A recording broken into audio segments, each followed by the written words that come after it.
Bonjour, chers amis, bonjour.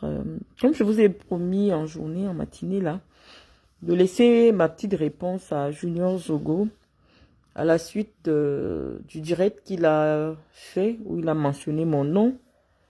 D'ailleurs, j'ai partagé la petite coupure avec vous sur ma page Facebook et je tenais à lui laisser une petite réponse qu'il prendra le temps d'écouter, ou du moins les personnes qui sont abonnées à sa page pourront lui faire écouter ma réponse.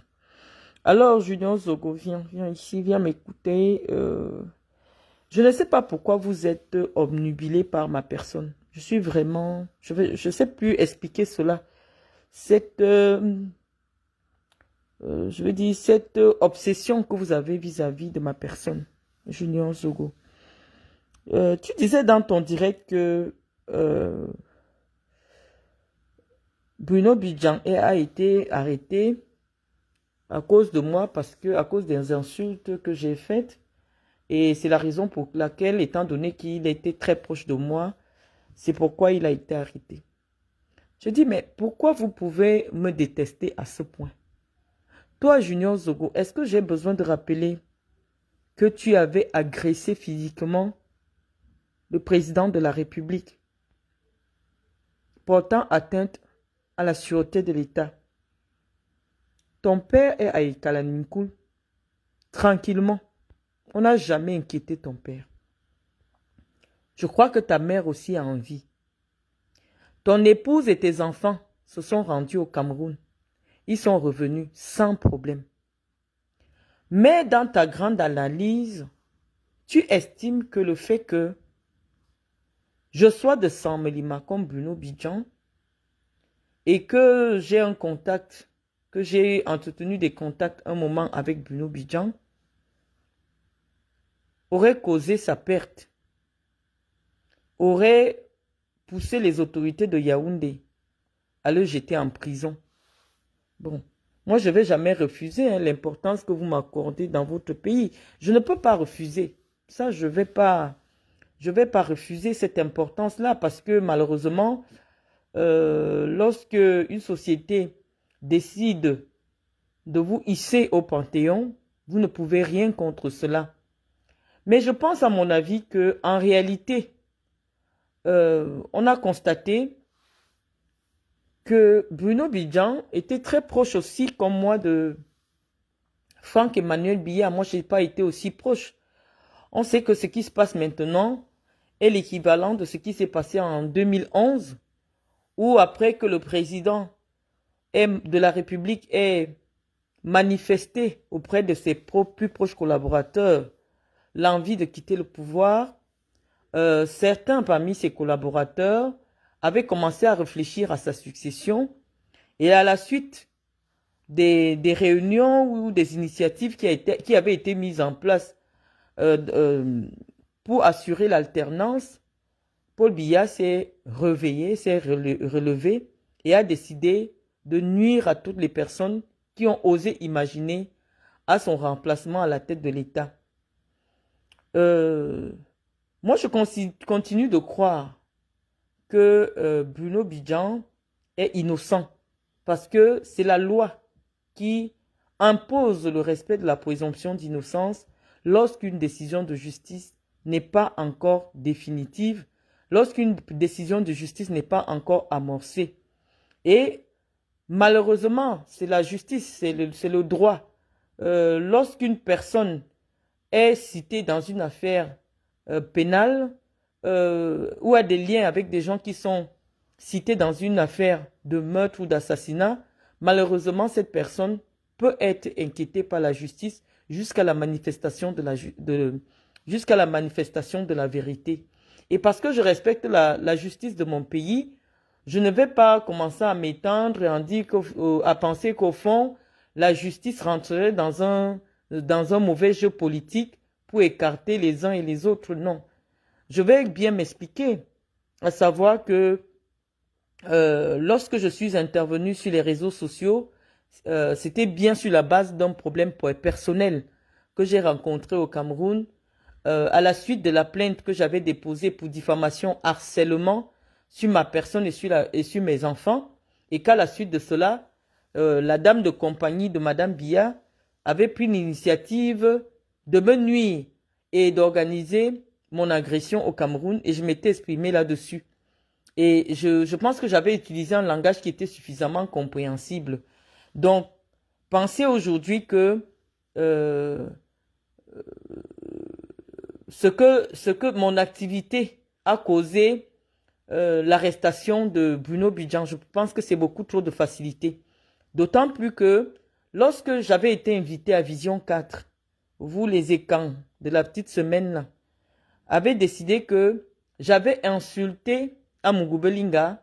Et comme j'avais insulté Amougou Belinga à la suite de la diffusion d'un reportage diffamatoire sur ma personne en plein journal de 20 heures de Vision 4, j'avais fait un direct dans lequel j'avais interpellé M. Amougou Belinga et je lui avais demandé que c'était la dernière fois qu'on m'insultait sur Vision 4. Je ne sais pas en quoi le fait de dire que c'est la dernière fois qu'on m'insulte sur Vision 4 est une insulte, mais lorsque vous avez vu l'affiche avec mon image de Vision 4, vous avez fait toute une campagne. Je vous suis. Je vous écoute. Vous les les bamiphobes là, des réseaux sociaux, j'ai écouté Élise Battante, j'ai écouté, ça ne m'a pas empêché que je la prenne l'autre jour dans mon direct. Je vous ai écouté. Les gens du centre là, je vous ai écouté, vous avez dit que non, étant donné que j'avais insulté Amougou Belinga et vous les écans qui soutenaient Amougou Belinga, vous avez décidé que je ne devrais pas passer à Vision 4. Il y a eu tellement de pression. Bruno m'a écrit, j'ai dit à Bruno, finalement, moi je décommande, je ne voudrais plus passer et je ne suis pas passé à Vision 4 parce que j'avais suivi toutes les pressions. J'avais suivi les nombreux messages qui avaient été publiés sur les réseaux sociaux. Oh, si Marlène n'invite pas sa Vision 4, nous on se déconnecte. Aujourd'hui, comme Amougou Belinga est inculpé dans l'assassinat d'un Éton, toi qui as été son soutien inconditionnel, pourquoi pourquoi tu veux le renier maintenant? Pourquoi tu refuses de dire que Bruno Bidjan est en prison parce qu'il a été un fidèle d'Amougou Belinga? Pourquoi tu vas chercher à ce que ça vienne se retrouver chez moi? Où est le rapport entre le message que Bruno Bidjan fait pour dénoncer la vie chère au Cameroun? Personnellement, depuis que je suis sur ma page Facebook, je n'ai jamais dénoncé la vie chère au Cameroun. Depuis que j'ai pris la parole le 5 janvier, je me suis exprimé uniquement sur un seul aspect, mon problème personnel avec Chantal Biya et son entourage, que je connais. Des gens qui me connaissent, des gens qui me laissent des messages. Je ne parle pas de Madame Doulou parce que je l'ai vue à la télé. Non. Elle a été très proche de ma mère et elle m'a laissé des messages que j'ai publiés sur ma page avec son numéro de téléphone. Donc je pense que c'est un problème d'ordre privé que je suis en train de résoudre sur ma page privée. Et lorsque Bruno Bidjan me contacte, je suis au Niger, pour me supplier de venir faire une émission avec moi parce que il voulait relancer sa chaîne après sa sortie de détention, je lui ai promis qu'effectivement, dès que j'arrive au Cameroun, mais lorsque j'ai vu vos réactions, j'ai pris la décision de ne plus passer à cette émission-là. Si on signale le direct et que vous ne mettez pas vous n'envoyez pas comment vous appelez ça, les likes et les cœurs et que vous ne partagez pas, malheureusement, le direct sera signalé. Vous venez là, vous êtes déjà 379. Vous ne voulez pas liker ou mettre des cœurs et tout. Moi, je m'en fous. Je laisse le message pour une seule personne. Si ça intéresse 100 000 personnes, ça m'engage très peu. Donc, je suis en train de dire que comment tu l'appelles, à Junior Zogo, que ma lumière vous éblouit tellement. C'est-à-dire, vous cherchez partout pour associer mon nom. Mon nom est devenu comme un argument publicitaire pour vendre tout et n'importe quoi. Je suis chez moi tranquille. On me met à la une de tous les journaux. Oh, toi, tu as agressé physiquement Paul Biya. Je ne t'ai jamais vu à la une d'un journal au Cameroun avec l'intitulé « Ennemi de l'État du Cameroun ». Je sais que j'ai des adversaires, que les gens ont très peur de moi. Parce que contrairement à vous, ceux qui me connaissent vraiment me redoutent. Et on peut estimer que tout le monde au Cameroun peut parler. Mais si c'est Marlène Mvutu qui parle, c'est trop grave. Ça veut dire que c'est déjà très grave. Mon nom fait vendre. Je reste, je ne dis rien. Il suffit que je tousse un tout petit peu. Et ça devient un problème d'État. Et donc, ce destin-là, je ne vais pas le refuser. Mais il faut que chacun assume ses responsabilités. Si Bruno Bidjan a enfreint la loi du Cameroun, la justice du Cameroun estime qu'il doit répondre de ses actes, ne m'associe pas à cela. Parce que j'ai travaillé pour une chaîne de télévision. Par rapport à mes activités, je me suis présenté à toutes les chaînes de télévision du Cameroun, donc c'est normal, Bruno Bidjan n'est pas le seul journaliste qui converse avec moi. D'ailleurs, j'ai publié l'essentiel de nos communications. Je ne sais pas pourquoi vous voulez ma tête, en fait. Je ne sais pas, moi je ne comprends pas la raison pour laquelle vous tenez absolument à avoir ma tête. Si ces personnes ne veulent pas qu'on partager Trust Up, après je finis de parler, je supprime. Je ne suis pas là pour vous enseigner. Mais à un moment donné, je suis fatigué parce que je vois toute l'adversité que je reçois uniquement parce que je suis une personne qui mobilise l'attention. Je suis une personne qui a une certaine crédibilité intellectuelle et ça m'attire des jaloux de tous les camps. Tu es de quel camp puisque tu dis dans ton direct qu'il s'agit en réalité d'une guerre entre les Nanga et les Boulous? Moi, je suis dans quel camp? Parce que je suis persécuté par les Boulous. Je n'ai jamais rien bénéficié du régime des Boulous. Tu me mets dans quel camp? Dans le camp des Nanga? Parce que lorsque tu m'impliques dans une affaire de guerre de clan, je suis dans quel camp en fait? Il faut bien expliquer les choses. Moi, j'étais en prison le jour que j'allais me présenter pour être président de la FECAFOOT. C'est un Boulou qui était au pouvoir. C'est un Boulou qui était au pouvoir.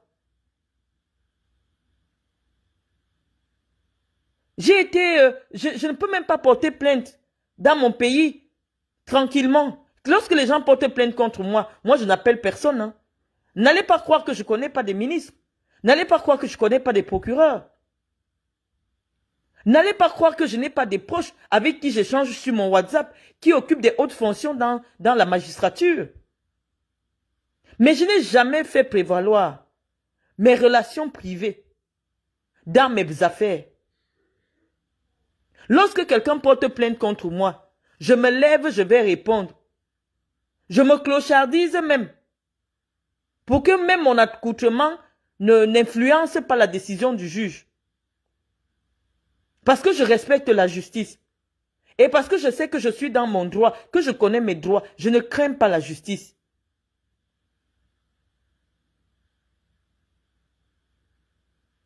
Je ne crains pas la justice. Donc moi je veux savoir, tu me mets dans quel clan? Là où je suis là, je ne peux pas rentrer au Cameroun. Tu me mets dans quel clan? Et les Nanga, qu'est-ce qu'ils veulent au Cameroun? Moi je me suis prononcé. Moi je me suis déjà prononcé. J'ai dit que si Ferdinand Ngongo est candidat à la présidence de la République du Cameroun un jour, je le soutiendrai. Je l'ai dit. Ferdinand Ngongo est quoi? Il est Nanga. Donc si moi j'avais quelque chose contre le fait qu'un jour un Nanga arrive au pouvoir, je l'aurais fait savoir. Moi je ne suis pas une personne qu'on peut acheter. Et c'est d'ailleurs la raison pour laquelle ces gens me respectent. Parce qu'ils savent que je les côtoie. Je les connais, tout ce monde-là. Je ne sais pas qui... tout ce monde-là. Que ce soit le directeur du cabinet civil, je suis déjà arrivé chez lui. Il m'a reçu, nous étions 3.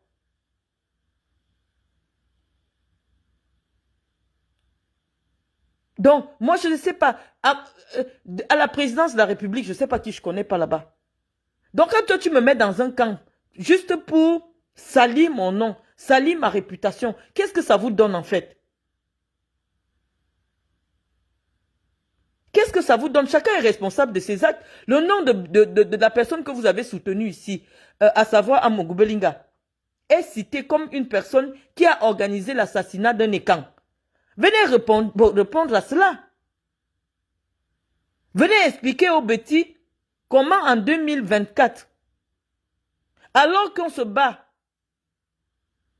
pour promouvoir, vous vous battez, pas moi, parce que je ne suis pas dans vos affaires. Vous vous battez pour promouvoir la culture écan, la solidarité entre les écans. On retrouve dans l'expédition qui est partie tuer Martinez, des gars Boulou, des gars Eton, des gars de l'Est. Est-ce que c'est normal? Voilà un sujet sur lequel vous pouviez vous exprimer. Junior Zogo. Il y a tellement de sujets.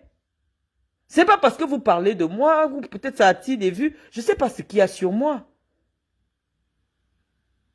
Moi, je ne parle que de mes problèmes personnels. Si quelqu'un ne me provoque pas, si quelqu'un ne parle pas de moi, je ne parle pas de vous.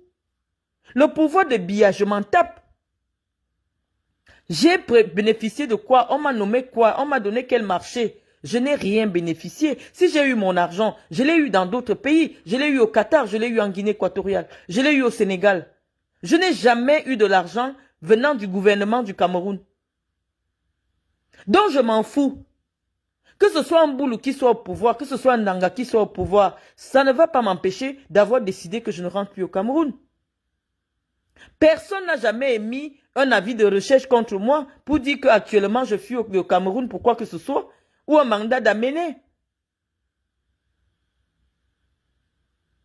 Pourquoi ma vie vous dérange? Je suis sur mon mur.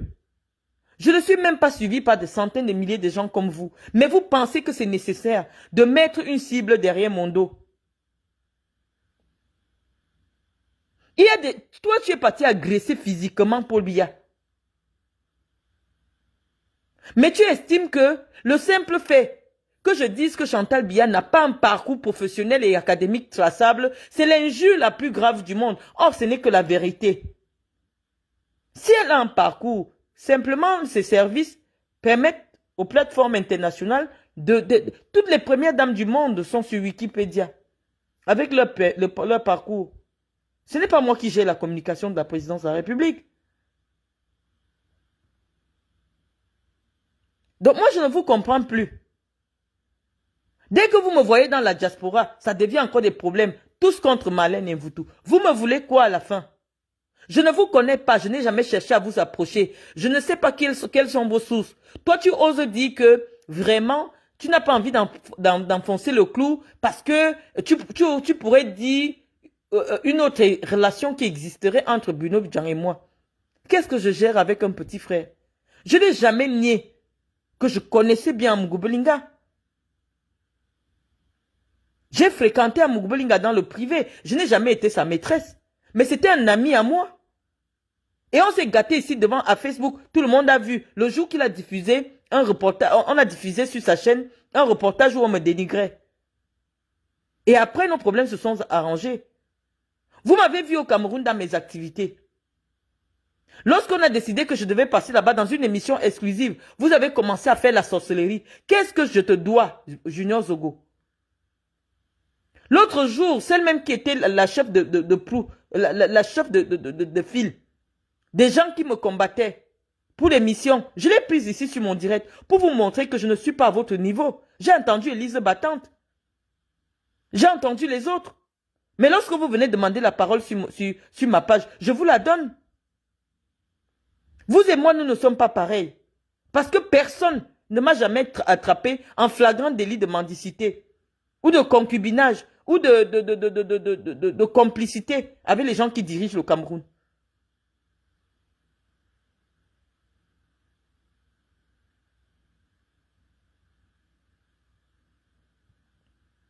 Dans les autres, là, je vais venir vous répondre. Vous ne me payez pour quoi que ce soit.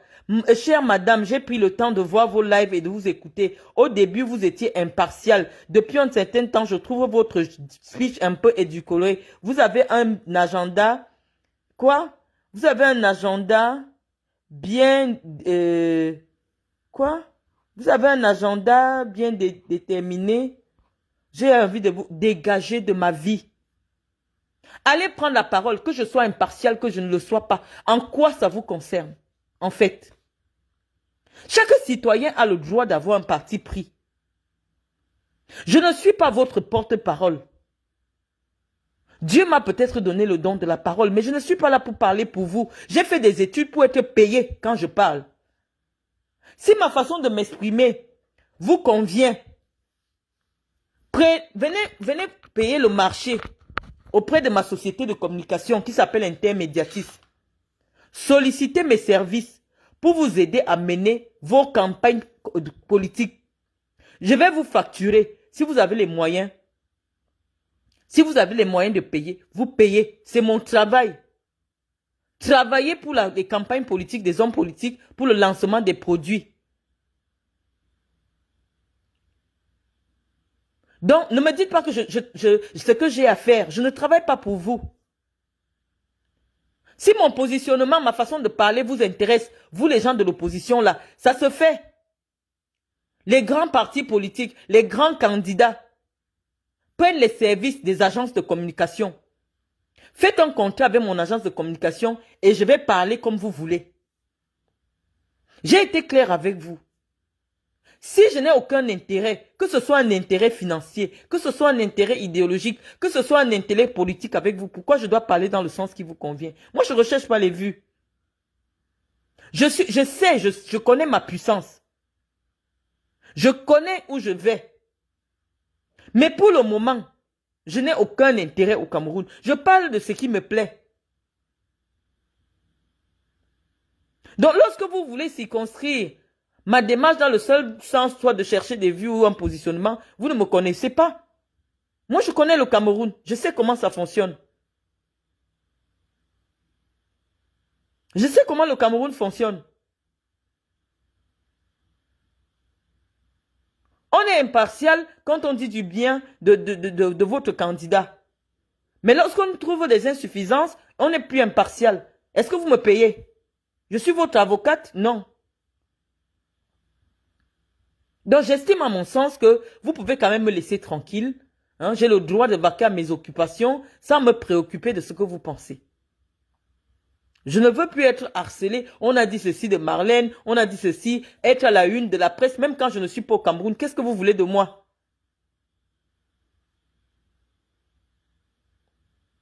Je ne vous ai jamais vu partager mes activités autant que ces derniers temps. Chacun veut me citer dans son direct. J'ai dit, bon, ok, vous allez le faire jusqu'en 2025.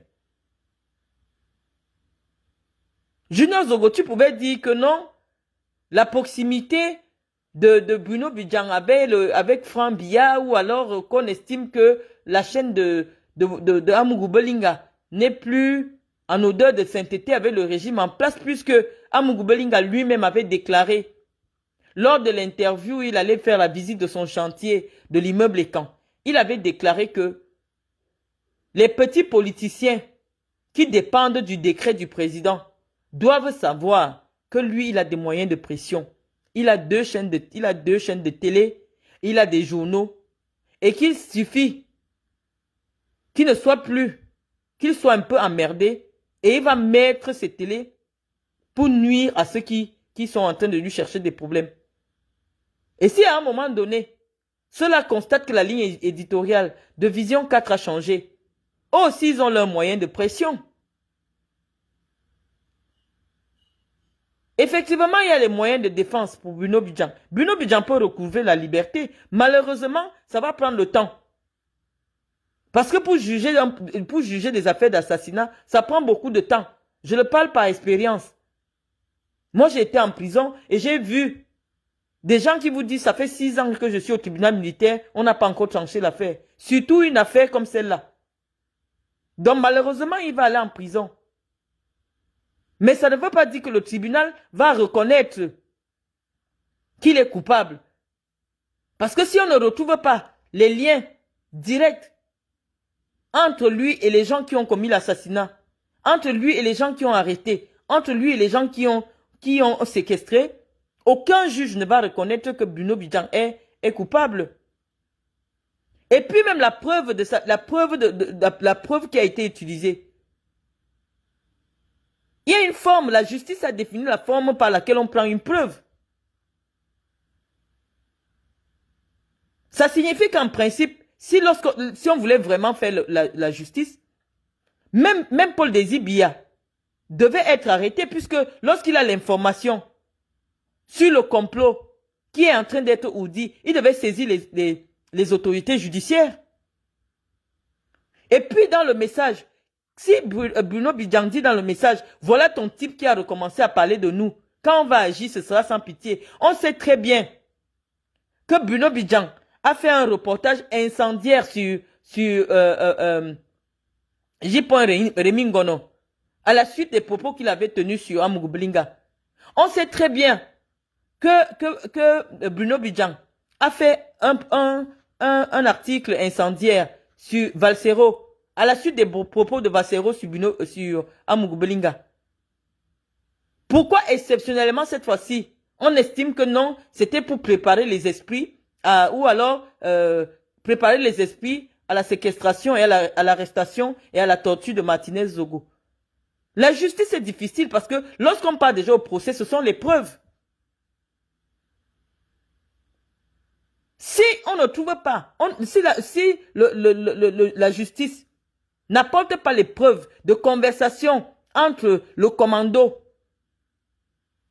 et Bruno Bidjan sur cette affaire, entre Amugublinga et Bruno Bidjan sur cette affaire, il n'y aura jamais corrélation. On ne va jamais établir un lien avec l'affaire. Vous les Ponce Pilate là, vous les Judas, vous les Pierre, quelqu'un n'a même pas encore fait 2 ans en prison, vous l'avez déjà régné. Or, vous l'avez porté en triomphe ici, qu'il est votre milliardaire et clan. Quand vous avez besoin des subsides. Mais comme vous ne voulez même pas assumer la responsabilité, il faut venir chercher quelqu'un qui a été humilié par Vision 4. Moi, j'ai été humilié par Vision 4. Diffamé par Vision 4. Lorsque Bruno Bidjan me rencontre à San Melima, il vient me voir. Il me dit, on a décidé de réparer sa grande sœur. Je ne m'occupais pas encore de la télé lorsqu'on t'a diffamé. Je te prépare une émission spéciale, tu viendras parler. Je venais parler de mes activités. Je venais parler de ma vie.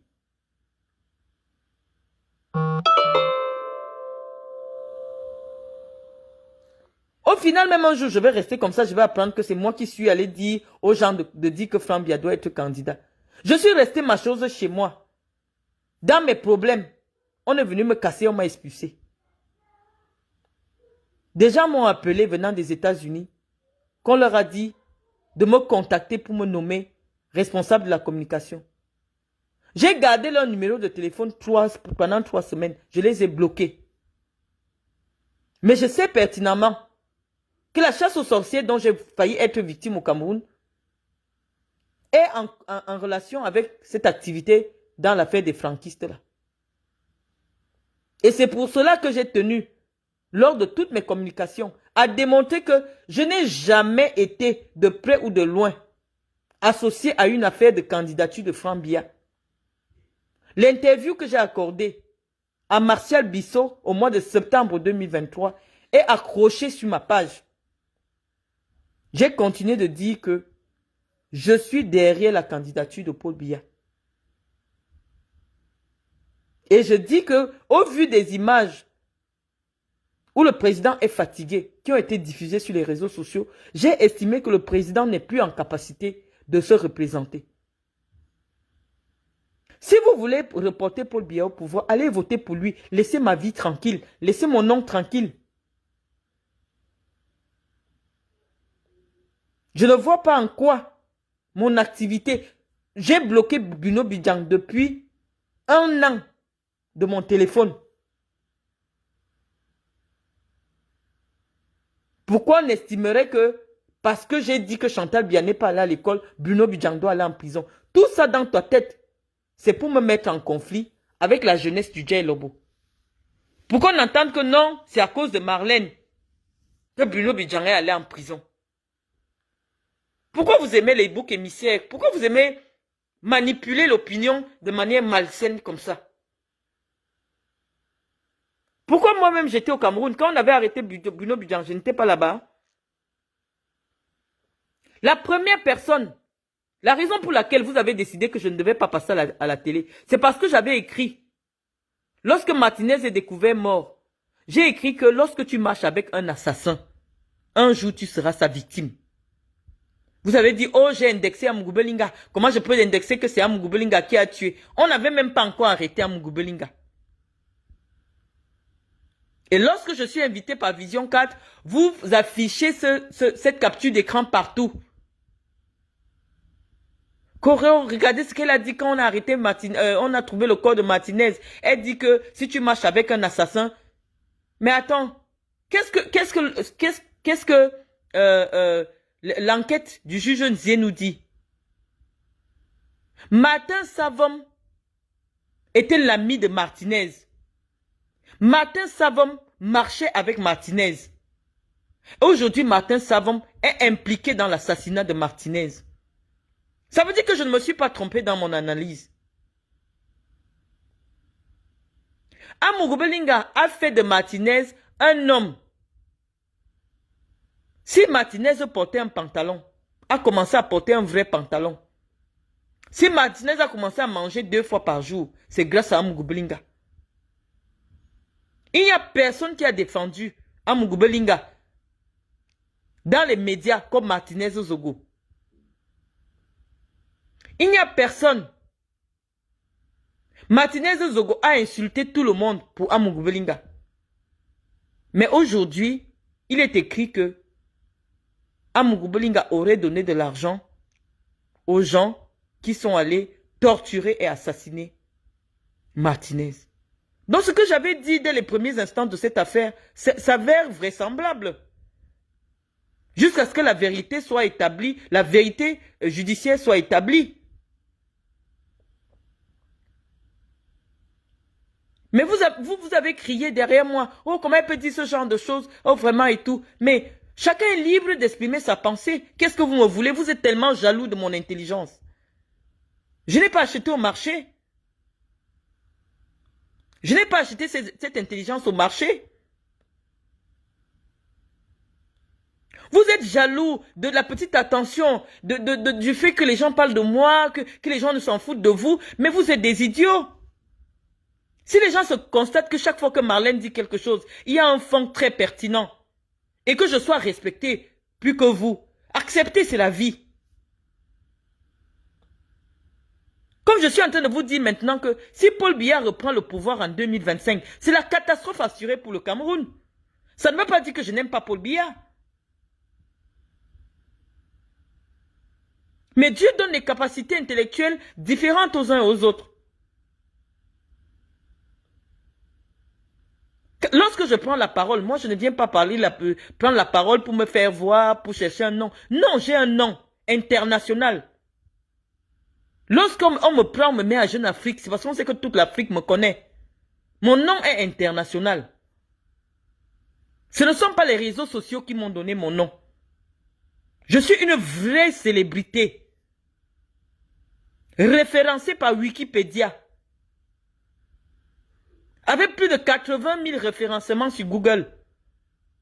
Je ne suis pas comme vous. Nous utilisons peut-être la même plateforme pour converser avec les gens, mais ça ne nous met pas au même niveau.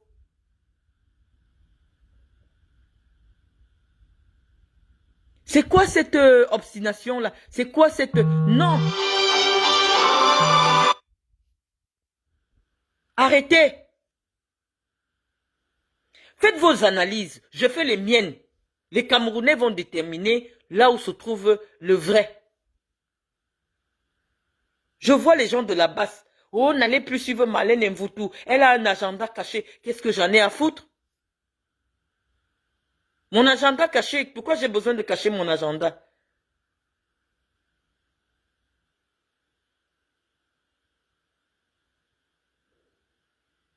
Moi, je n'ai pas de problème de connexion ou de visibilité. Je ne prévois pas quand je parle. Là, je parle depuis 20 minutes. Il y a 600 personnes qui sont là et qui écoutent.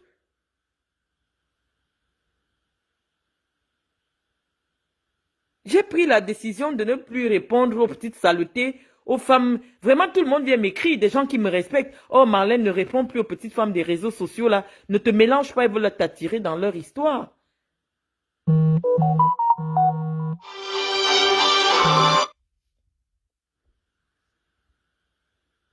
Donc, quand j'ai quelque chose d'important à dire, je le dis. Si vous venez chercher la visibilité sur mon mur, sachez que je m'en fous. Je parlerai de vous. Parce que vous parlez de moi. Arrêtez de parler de moi et je ne parlerai plus de rien. C'est pas difficile à comprendre. Même des gens que je bloque par tous les moyens. Ne partagez même pas ça parce qu'ils cherchent la visibilité. Ne partagez même pas le direct là. C'est parce que vous m'avez demandé que oui, quand j'écris, tout le monde n'aime pas lire et tout. Non, j'ai décidé de ne même plus prodiguer mon savoir. Ça m'attire trop de jaloux. Parce qu'une seule personne ne ressemble pas autant de qualité.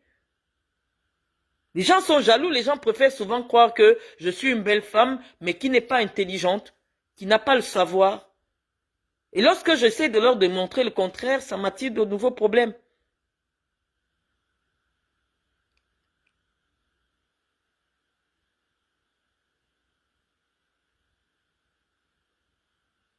Chacun est libre de faire son analyse.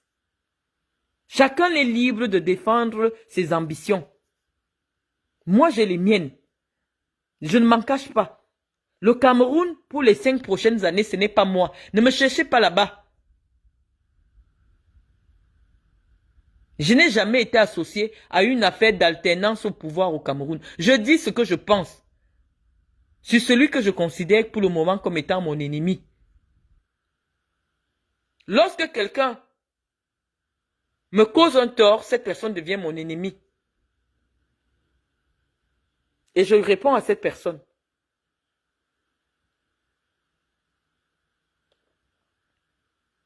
Je ne suis pas encore président d'un parti politique. Vous ne me payez pas pour vous enseigner la politique. Je suis libre d'avoir mon bord. Et si quelqu'un veut un accompagnement en matière de communication politique, contactez-moi et vous faites un contrat avec ma société. Il y a des blancs qui travaillent avec moi.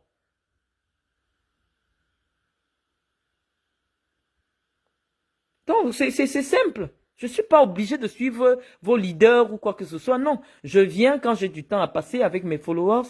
Je leur explique. Je dis que le procès de Martinez va être un procès très croustillant. Mais je dis qu'un bon avocat va sortir Bruno Bidjan. Parce qu'on ne sait à quel moment il y a eu la réunion entre Bruno Bidjan et Justin Danwe. Justin Danwe n'a jamais cité Bruno Bidjan. Aucun membre du commando n'a jamais cité Bruno Bidjan pour dire que oui, on était avec Bruno Bidjan à tel endroit.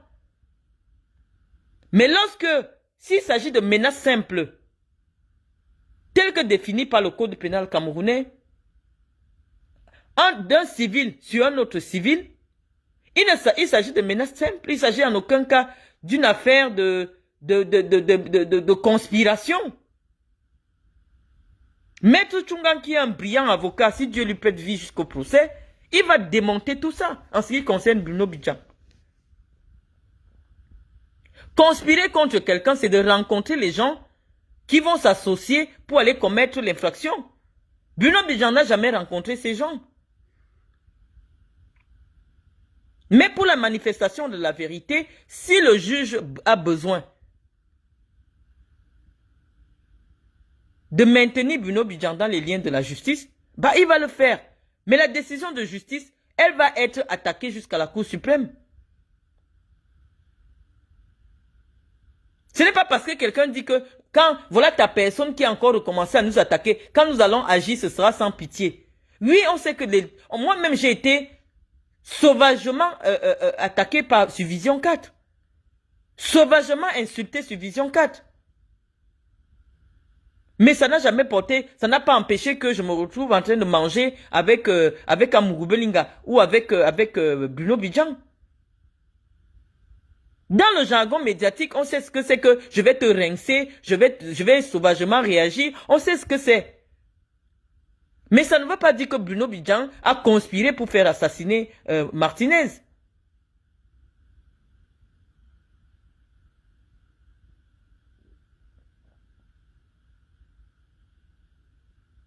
Donc, moi je pense que c'est un procès qui s'annonce croustillant. Mais ne cherchez pas les raccourcis. Continuez à soutenir Amugou Belinga. Vous vous êtes levé sur Internet pour dire non, le milliardaire est quand nous allons bloquer la route de l'Ouest. Il y a encore tous tes propos, hein. Junior Zogo, qui sont extrêmement dangereux. Tu as dit que si on arrête Amugou Belinga, vous allez bloquer la route des Étones, vous allez faire ceci, vous allez faire plein de choses. La justice, c'est autre chose. Moi, j'ai l'ordonnance de renvoi du juge. Et je dis avec mon petit niveau, je peux déjà voir que ce sera difficile pour un magistrat de condamner Martinez Zogo, de condamner Bruno Bidjan. S'il y a d'autres personnes à la présidence de la République. Parce qu'on va chercher à quel moment Bruno Bidjan est en contact avec les gars de la DGRE. L'ordonnance de renvoi ne nous a jamais dit. L'ordonnance de renvoi n'a jamais établi la relation, le moment ou l'action qui peut être considérée comme conspirationniste. Oui, les menaces sont retenues. Le fait de menacer quelqu'un, mais on ne l'a même pas menacé directement. Faire un petit Congossa à quelqu'un, Bruno Bidjan est parti faire le Congossa à Paul Désir. Est-ce qu'on va en prison pour conspiration pour Congossa? Est-ce que l'action de Bruno Bidjan n'était pas aussi dans le sens de prévenir à un ami journaliste que voilà ce qui pourrait se passer avec Martinez Zogo? Est-ce que Bruno Bidjan dit dans son message que quand je vais agir? Non. Est-ce que Bruno Bidjan a laissé un message de menace à Martinez Zogo? Non. Bruno Bidjan a rapporté des faits, a rapporté un Congossa. Le Congossa ne peut jamais être une conspiration d'assassinat ou une conspiration d'arrestation. Le commérage. Bruno Bidjan a entendu quelque part quelque chose. Il a aussi venu se faire le grand dans le téléphone d'un autre journaliste. Il a colporté des faits. Le fait de colporter des faits ne peut jamais être considéré comme étant une conspiration. Il a colporté des faits qu'il a entendus.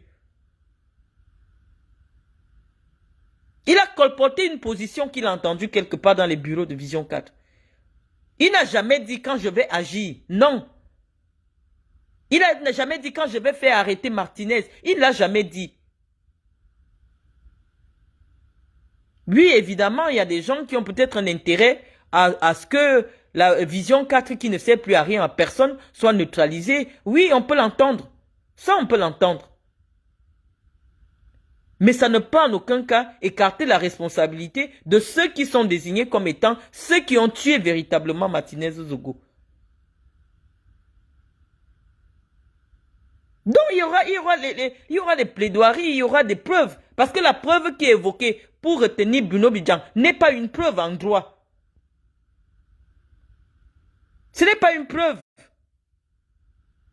Le droit camerounais ne considère pas que quelqu'un qui colporte une histoire en disant à l'autre, voilà ton ami qui nous attaque, quand nous allons réagir, nous serons sans pitié.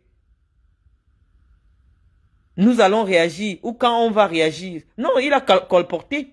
C'est du colportage. C'est du colportage simplement.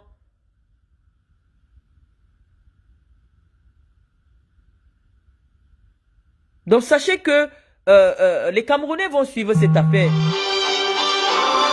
Vous allez peut-être arrêter tous les Camerounais, vous allez menacer tous les Camerounais, mais les Camerounais vont suivre de près cette affaire. Malheureusement, Bruno Bidjan va aussi payer du fait qu'il soit arrivé en vitesse. Hein, vers les cimes des responsabilités sans avoir ni la formation ni la maturité pour atteindre ces responsabilités-là. On ne prend pas un gamin de moins de 30 ans, on lui donne la responsabilité de gérer tout un groupe média aussi controversé. Si ce n'est que dans l'ambition de sacrifier cet enfant-là. Est-ce que Bruno Bidjan a suffisamment fait ses classes?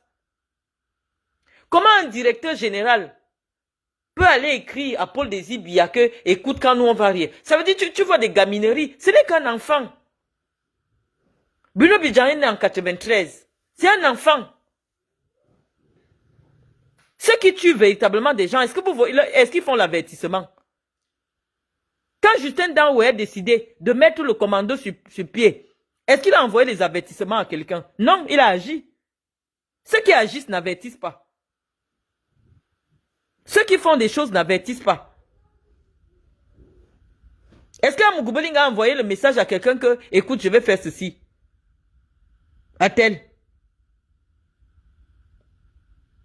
Oui, malheureusement, quand un géant tombe, il tombe avec tout son petit entourage immédiat. Dans le cadre de cette affaire, Amougou Belinga tire, l'affaire Adam Belinga tire Bruno Bidjan. Mais c'est le prix à payer. On sait que les Issa Chiroma ont été en prison pour Aïdjo. Ils ont passé plus de 7 ans en prison à cause d'Aïdjo. On disait qu'ils ont voulu tuer Paul Biya. Mais aujourd'hui, Issa Chiroma est ministre. Chacun a son destin. Qui doit assumer avec détermination. Rien ne dit que d'ici 5 ans, on ne va pas trouver de nouvelles informations qui vont permettre de disculper tous ceux qui ont été arrêtés. Donc, au lieu de commencer à faire vos putes sur les réseaux sociaux, à chercher à accrocher vos problèmes ou votre ignorance sur les gens, laissez le temps faire son travail. Parce que vous ne savez pas, peut-être dans quelques années ou dans quelques mois, c'est ceux qui persécutent les Camerounais, qui envoient les Camerounais en exil, qui seront en train de chercher l'exil. Aucune situation n'est définitive.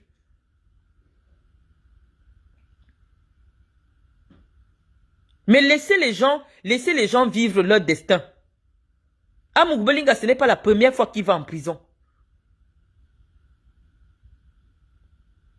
S'il est dit qu'au bout de 5 ans ou de 6 ans, il sera libéré, il sera libéré.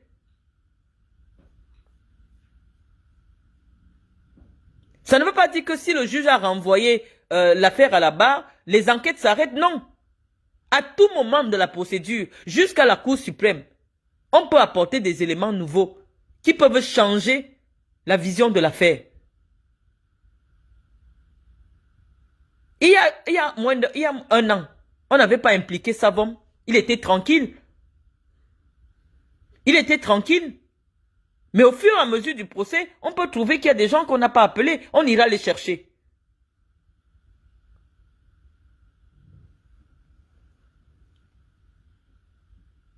Mais Bruno Bidjan, la famille de Bruno Bidjan a les moyens pour payer un avocat. C'est pas ça le plus important.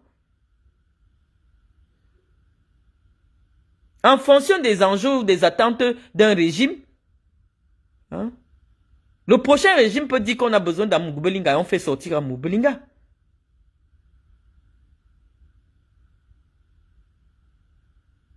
Parce que le fait qu'il passe à la barre maintenant, on peut toujours et à tout moment, en fonction de son état de santé, demander une liberté provisoire.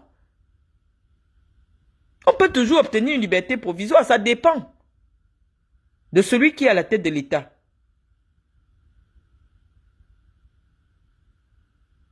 Donc nous qui sommes habitués à avoir des proches ou des gens qu'on connaît dans les prisons, nous ça ne nous émeut pas. Le fait que quelqu'un aille en prison, on sait que ceux qui ont des grandes destinées parfois se retrouvent dans les liens de la justice. Mais je te dis que je n'étais plus proche de... Je n'ai jamais été très proche autrement qu'un rapport de petit frère de Samolima à grande sœur. C'est tout. Et j'ai publié les messages. Donc ne va pas insinuer quoi que ce soit. Je t'ai dit, et tous ceux qui sont à Vision 4, au moment où j'étais ami avec Amougou Belinga, me voyaient venir dans le bureau d'Amougou Belinga. Je ne vais jamais nier cela. Et c'est toujours ici sur ma page Facebook que nous avons gâté. Lorsqu'il a fait diffuser quelque chose d'insultant à mon endroit. Moi, je ne renie pas les gens que je connais. Je ne renie pas le bien que les gens m'ont fait.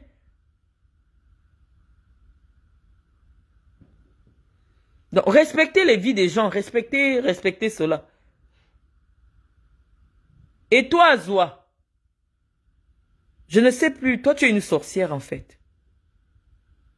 Tu es une sorcière. Tu as été condamné, c'est moi qui ai annoncé ici que tu as été condamné par la justice. Comme tu es une idiote, je ne sais pas si tu ne sais, je sais que tu ne sais pas que tu ne peux plus faire appel de la décision parce que tu as découvert la décision 10 jours, plus de 10 jours après. On t'a condamné en décembre. Donc actuellement, là, la décision est exécutoire. Tu ne peux plus faire appel. Donc à tout moment maintenant, Zoa, le tribunal de Kounou peut te prendre et tu pars en prison pour 2 ans. C'est la raison pour laquelle j'avais demandé à Jean-Louis Messan, je ne sais pas s'il le sait, de faire exécuter la décision de justice. On va envoyer, le parquet va envoyer les gens t'arrêter. Et lorsqu'on va t'arrêter, parce que tu as été arrêté, il y a eu un mandat d'incarcération qui a été décerné contre toi. Donc actuellement dans le dossier de Jean-Louis Messan, il y a le mandat d'incarcération. Si Jean-Louis Messan veut te faire du mal, on va chercher l'avocat va chercher le mandat d'incarcération avec les gendarmes. On va venir t'arrêter. Tu seras placé directement en détention pendant 2 ans. Donc lorsque toi tu continues à me diffamer, en disant que le simple fait que je sois chez moi tranquille avec mes enfants, c'est parce que j'ai besoin d'un gigolo. Tu m'as déjà entendu dans des affaires de gigolo? Est-ce que tu m'as déjà entendu dans des affaires de... Toi, tu veux mourir entre mes mains? Tu veux aussi que je te colle un procès? Moi, j'ai pitié de ton pauvre père. Tu vas faire la prison au Cameroun, ce ne sera pas par ma faute. Voilà Jean-Louis Messan qui a obtenu un mandat d'incarcération. Tu es une prisonnière ambulante. Et toi, tu veux continuer à parler de moi pour que j'ajoute ma part? Non, j'ai dit que je ne me salis pas les mains. Moi, j'ai connu la prison. Et je sais que toute personne qui envoie des gens en prison ira aussi en prison un jour. C'est ça le karma. Parce que cet endroit-là, n'envoie pas quelqu'un là-bas s'il n'y a pas un motif valable. Si tu m'insultes sur Facebook jour et nuit, ça enlève quoi sur moi? Ça enlève que moi j'ai rencontré un blanc. Avec son zizi, il a pu me faire un enfant. Toi, tu as vécu avec un blanc. Tu n'as jamais pu faire un enfant, ni avec un noir. Ton nom aujourd'hui sur Internet est cité comme étant une qui a volé un enfant. Est-ce que j'ai besoin de me salir les mains avec toi, Zoa? Je n'ai pas besoin. Tu es déjà condamné. Tu as déjà 2 ans de prison sur le dos parce que le jour et pendant la période qu'il fallait contester la décision de la justice, tu n'as pas pensé nécessaire de faire appel dans les 10 jours qui suivaient la décision de justice. C'est en mars que tu découvres que tu es condamné. Ça veut dire que ta décision est déjà définitive. Au lieu de vous occuper de vos vies, même si tu n'avais pas le temps, tu te faisais représenter par ton avocat, il allait suivre l'affaire. Mais comme tu es une idiote, tu peux faire créer les faux profils pour aller regarder, oh Marlène Mvoutou, est-ce qu'elle a déjà les papiers? Est-ce qu'elle a sorti le listing de sa banque? Tu es prisonnière. Jean-Louis Messan, prends la décision de justice.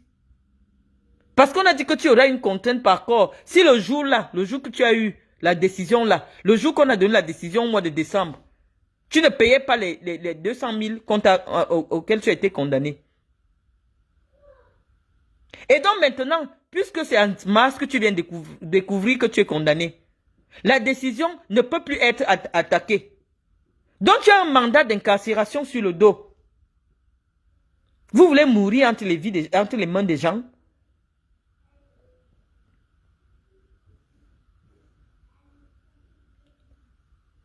Quelqu'un me dit, tu veux déjà nous abrutir, Marlène? Je ne vous appelle pas sur ma page, les amis. Je ne vous appelle pas sur ma page. Je vois l'autre idiote qui est brûlée de la tête aux pieds. Je ne vais même plus la citer parce que elle veut se faire de la publicité avec mon nom. Toi, tu veux te comparer à Emma Loès? Emma Loès est une actrice de cinéma qui a gagné des prix au FESPACO, le Festival africain des arts. Elle a un salon de coiffure. Elle emploie des jeunes ivoiriens. Elle a fait un BTS en communication. Les grandes marques en France la payent pour faire leur publicité. Elle est suivie par des millions de gens. Toi, tu es assise là avec ton visage cramé et tes rides jusqu'au cul. Tu dis que, comme Dominique Ouattara l'a reçu, c'est pareil comme on t'a reçu. Qu'est-ce que tu as à voir avec... Pourquoi vous aimez mettre la saleté sur les gens? C'est pas parce que moi j'aime tremper mes mains dans la merde. Toi, tu veux te comparer, tu veux comparer Chantal Biya à Dominique Ouattara? Tu veux te comparer à Emma Louès? Ça, c'est même quelle histoire, ça?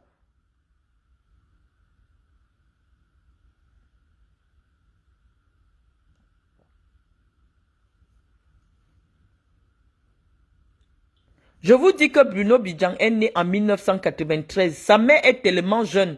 Si vous voyez la mère de Bruno Bidjan, c'est une petite, je vous dis que c'est une petite femme, c'est une très jeune fille. Donc ne venez pas nier les âges des gens. Je vous ai dit que les boules ne font pas les affaires des faux âges. Les boules ne font pas les faux âges. Parce qu'avec le physique de Paul Biya, il pouvait vous dire qu'il a 70 ans, vous deviez croire. S'il avait changé son âge. Chez les boules, chez nous, c'est une insulte. Vous n'allez jamais rencontrer les boules 100% là, avec les faux âges. Ça, c'est des affaires qu'on ne fait pas chez nous. Quelqu'un a 100 ans, il te dit j'ai 100 ans. C'est plutôt une grâce.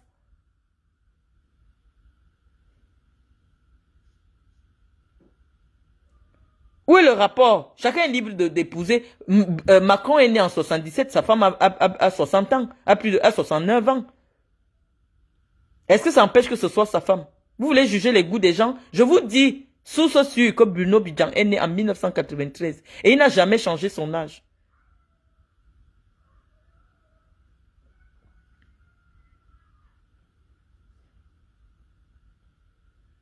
Donc moi j'ai dit, je parle que de ce qui m'intéresse. Je ne parle que de ce qui m'intéresse. Trouvez-vous vos leaders sur les réseaux sociaux. Moi, je ne vais pas rester longtemps parce que je n'ai vraiment pas le temps à peindre. Tous mes enfants sont en vacances, je m'en occupe. Et donc, voilà, chers amis, vous êtes près de 700. S'il y a des gens qui veulent intervenir pour me poser des questions, pour que le silence est synonyme d'intelligence, Marlène. Moi, je ne suis pas intelligente. Je suis désolée. Allez suivre les personnes intelligentes. Et allez suivre les personnes qui sont silencieuses. Je ne vous dois rien. Donc, s'il y a des gens qui veulent intervenir, vous pouvez envoyer vos demandes. S'il y en a qui veulent poser des questions, parce que moi, je veux déjà raccrocher. Si vous voulez me poser de questions, si vous voulez intervenir, je réponds à vos questions. J'essaye de voir aussi.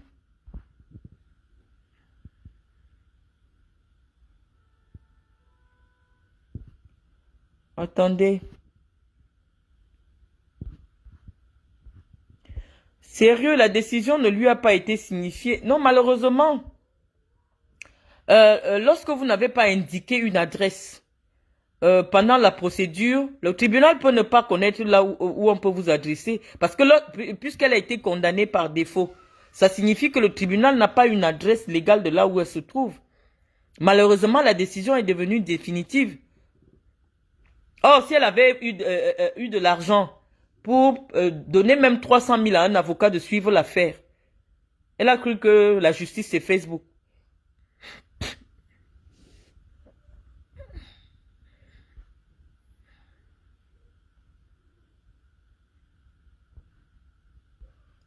Moi, je veux bien répondre à vos questions, hein.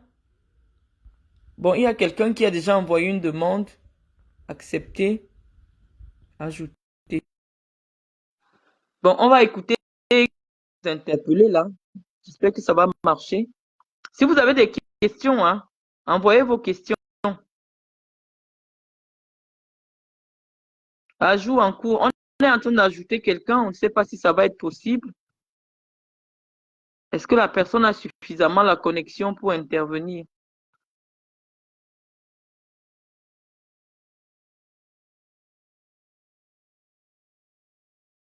Bon, on ne parvient pas à ajouter la personne. Peut-être qu'elle n'est plus connectée. Donc, je vais supprimer.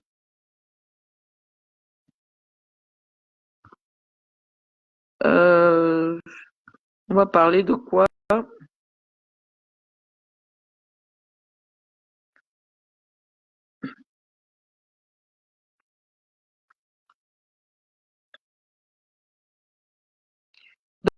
Donc, les chers amis, si vous n'avez pas de questions, je vois que vous venez vous marier. Moi, je vais arrêter le direct, hein. Je ne suis pas une vidéo woman. Bon, quelqu'un dit, ce vieux monsieur aux lunettes ne vit pas en Europe. Pourquoi les plaintes sont toujours en Afrique? Ce que vous devez savoir, c'est que il y a des dispositions dans la loi du Cameroun qui disent que un problème deux Camerounais qui ont des problèmes à l'étranger, le problème peut être jugé au Cameroun. Pareil aussi que le lieu de la plainte dépend, le lieu où on peut poursuivre quelqu'un, soit du lieu de résidence de la personne inculpée, soit du lieu de résidence de la personne qui porte plainte. Or, Matzoua n'étant pas résidente en Suisse ou en Allemagne, où réside Monsieur Messan, Monsieur Messan ne peut pas voir son action aboutir si jamais il portait plainte en Suisse. Parce que le procureur va lui dire que, étant donné que la personne poursuivie n'est pas dans son rayon administratif, il ne peut pas poursuivre la personne. En droit, il y a ce qu'on appelle la compétence matérielle qui dépend, la compétence matérielle aussi, en fait, qui dépend du lieu, la compétence de lieu. C'est-à-dire que lorsque le procureur sait que la personne à qui tu as porté plainte n'est pas dans sa zone administrative, il ne va pas poursuivre la personne. Tu ne peux pas être en Suisse et aller saisir le procureur suisse pour poursuivre quelqu'un qui vit au Cameroun. Mais tu peux prendre un avocat au Cameroun et poursuivre quelqu'un qui t'a causé un préjudice qui vit au Cameroun. Donc, n'allez pas croire qu'il s'agisse simplement d'une méthode pour faire du trafic d'influence. Non. Le droit au Camerounais exige des procédures. Si tu vis en France et quelqu'un qui te cause un préjudice habite au Cameroun, tu ne peux pas porter plainte à la personne en France. Le juge va te répondre que ce n'est pas de sa compétence. Le lieu d'habitation de la personne ne rentre pas dans son lieu de compétence. Donc, il n'y a pas une affaire de droit de l'homme, c'est simplement que vous ne connaissez pas le droit. Lorsque quelqu'un décide qui vit en France veut porter plainte à quelqu'un qui va au Cameroun ou qui va souvent au Cameroun ou qui a sa résidence permanente au Cameroun, c'est au Cameroun qui doit porter plainte.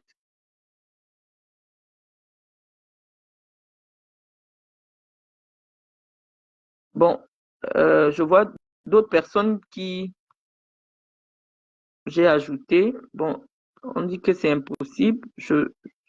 Son Altesse. Bon, je me suis en train d'ajouter quelqu'un. Voilà, il y a quelqu'un. Oui, Bonjour, bonjour, bonjour, docteur Marlène. bonjour. Ça fait, ça fait vraiment plaisir de parler avec vous et de voir vraiment des femmes engagées dans le 237. Donc, c'est juste un commentaire que j'avais. La dernière fois, vous avez fait un live qui était vraiment, vraiment très, très instructif. Ça avait très, très bien commencé. Vous avez une participante qui avait un bachelor, un doctorat, je veux dire. Et le débat s'est très bien déroulé. Mais ensuite, vous avez eu une dame qui s'appelle, je pense, Élise Battante.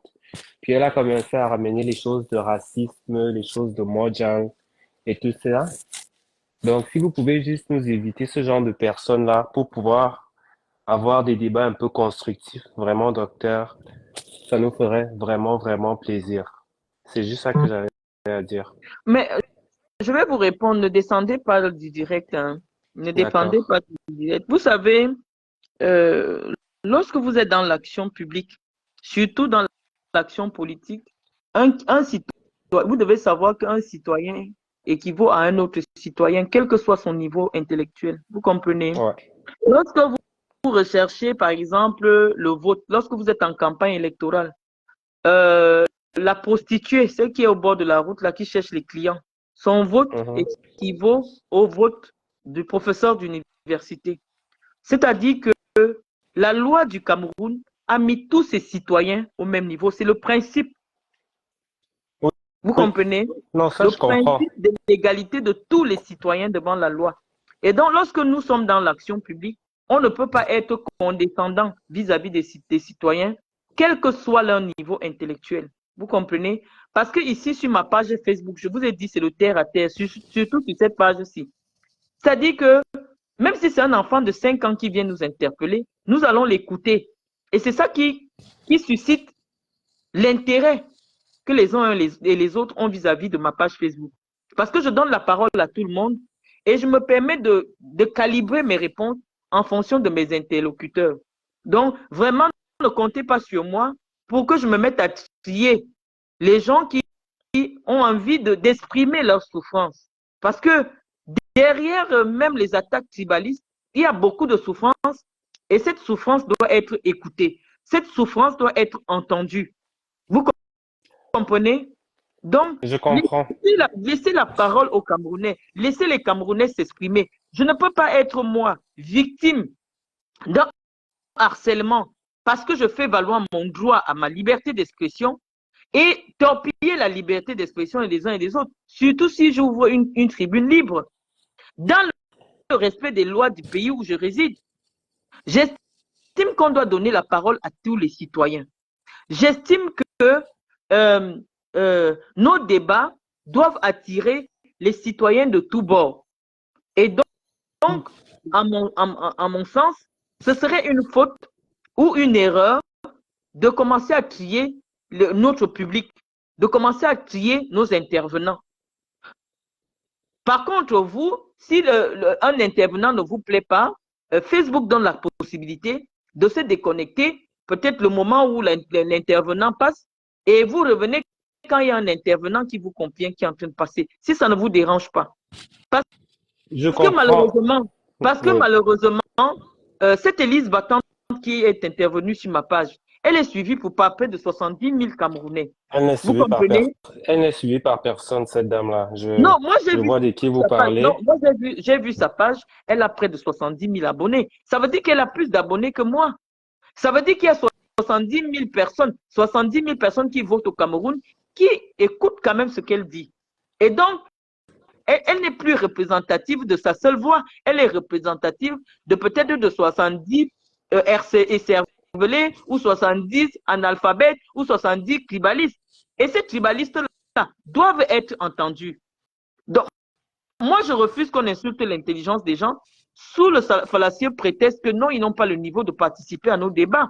Vous voyez, par exemple, en ce moment, quand je m'exprime, ce n'est pas le même niveau de langue que j'utilise, par exemple, lorsque je m'adresse à un ministre ou à un agrégé. Ça veut dire qu'en fonction de mon public, j'adapte mon niveau de langue. Il y en a qui peuvent m'écouter quand au moment où je réponds en Ivakin, hein, peuvent me dire, mais est-ce que c'est vraiment la femme qu'on dit qu'elle est docteur là qui est en train de... Pourquoi elle baisse le niveau de la langue? Pourquoi elle n'utilise pas une terminologie qui correspond à son niveau intellectuel? Non, c'est parce que simplement, moi, je respecte les gens et j'essaye de me mettre à leur place. J'essaye d'utiliser leurs mots pour qu'ils comprennent mon message. Est-ce que vous avez compris? Ouais, j'ai compris. Mais juste un petit dernier point alors.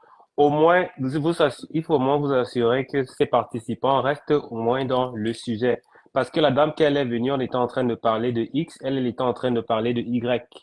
Oui, Donc, malheureusement, c'est comme pour les émissions en télé, hein. Il y a des aléas du direct. C'est-à-dire qu'elle pouvait aussi venir sur le direct et commencer à m'insulter de la tête aux pieds. Et je n'aurais, je n'aurais aucun moyen de l'arrêter que de la supprimer du direct. Vous comprenez? Donc, moi, je pense simplement que vraiment pour beaucoup plus d'efficacité par rapport à notre ambition de vulgariser la connaissance, de susciter l'intérêt des femmes pour la politique, on doit laisser la parole à tout le monde. Ça, c'est mon avis. Est-ce que vous avez compris? j'ai très bien compris, madame. Donc, Merci bien, hein. je vous remercie. Passez une bonne journée. Merci beaucoup. Est-ce qu'il y a quelqu'un d'autre qui souhaite intervenir? Il y a quelqu'un d'autre qui souhaite intervenir? Il y a des questions?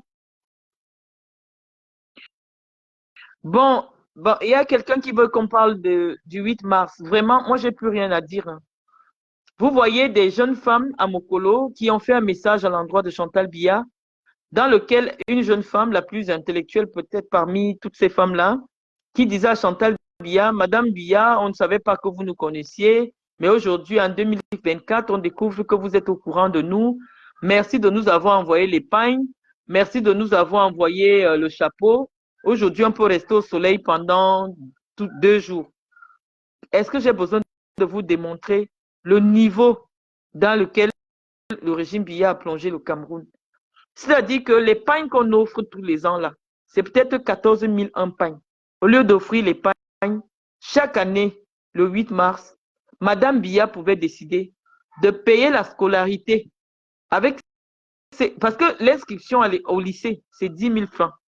Elle pouvait décider que chaque année, les jeunes filles des régions septentrionales auront leur scolarité subventionnée, soit par sa fondation, soit par l'État du Cameroun.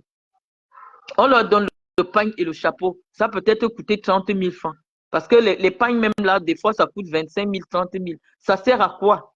Vous voyez, oui, c'est une entreprise d'avilissement. On les rend stupides, on les rend bêtes. Hein? Elle se dit qu'elle a un chapeau. Maintenant, elle peut rester au soleil pendant 2 jours. On ne lui explique pas les effets du soleil sur la peau, sur la santé. Pour elle, vous voyez, qu'est-ce qu'il y a encore à dire sur ces gens-là? Il n'y a plus rien à dire sur eux. Je vous ai dit, vous savez ce qu'il y a lieu de faire. Il faut que ces gens libèrent le Cameroun simplement. Ces gens libèrent le Cameroun.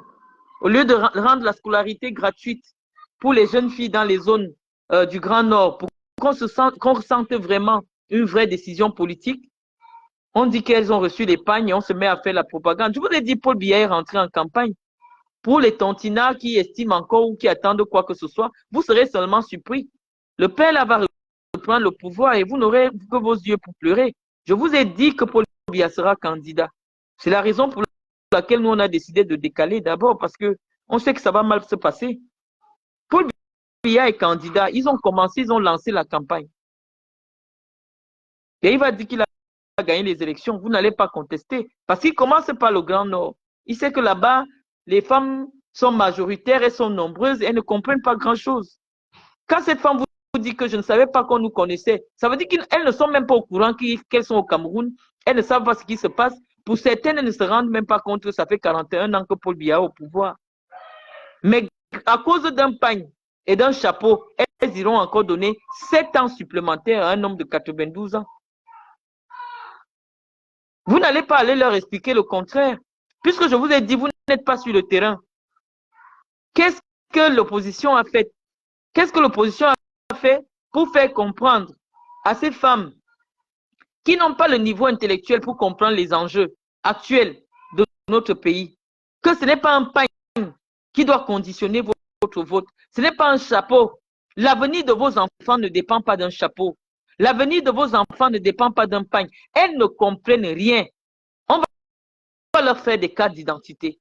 On va leur faire des cartes de vote à elles. Parce qu'on sait que elles là-bas, à cause de leur culture, elles ne se rebellent jamais. Elles sont plus nombreuses. Elles sont 8 millions. Elles iront voter pour un homme de 91 ans pour lui donner 7 ans parce qu'elles ne savent même pas ce que ça signifie. Elles ne savent même pas ce que ça signifie. On s'est arrangé pour qu'elles ne comprennent même rien de tout ce qui se passe. Et vous n'allez rien faire. Vous n'allez pas dire qu'on a triché. Puisqu'elles vont voter à cause d'un pagne de 14 000. Ils sont déjà en campagne. Le RDPC est en campagne. Ils ont fait un mauvais trucage sur la photo du chef de l'État. Donc, moi, je n'ai pas insulté le président. J'aime beaucoup le président. J'ai beaucoup de respect pour lui. Je dis simplement que ceux qui manipulent son image restituent quand même sa véritable image. C'est quoi de lui donner des pieds arqués d'un jeune de 40 ans? Non, non, c'est lui manquer de respect. Il faut respecter son âge. Les pieds qui sont sur la photo qu'on a envoyée à la presse ne sont pas les pieds du président.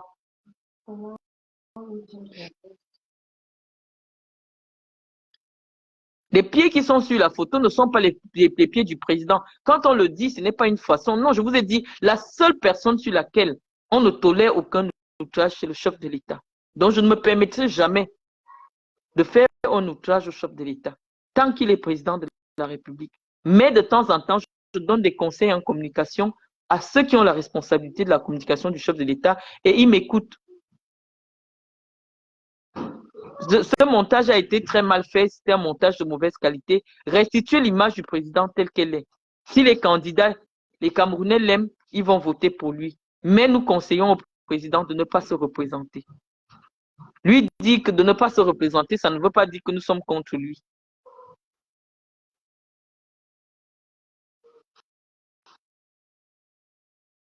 Bon, je vais encore reprendre quelqu'un. J'ai l'impression que vous voulez une veillée. Hein. Je viens d'ajouter quelqu'un. On va espérer qu'il soit toujours connecté.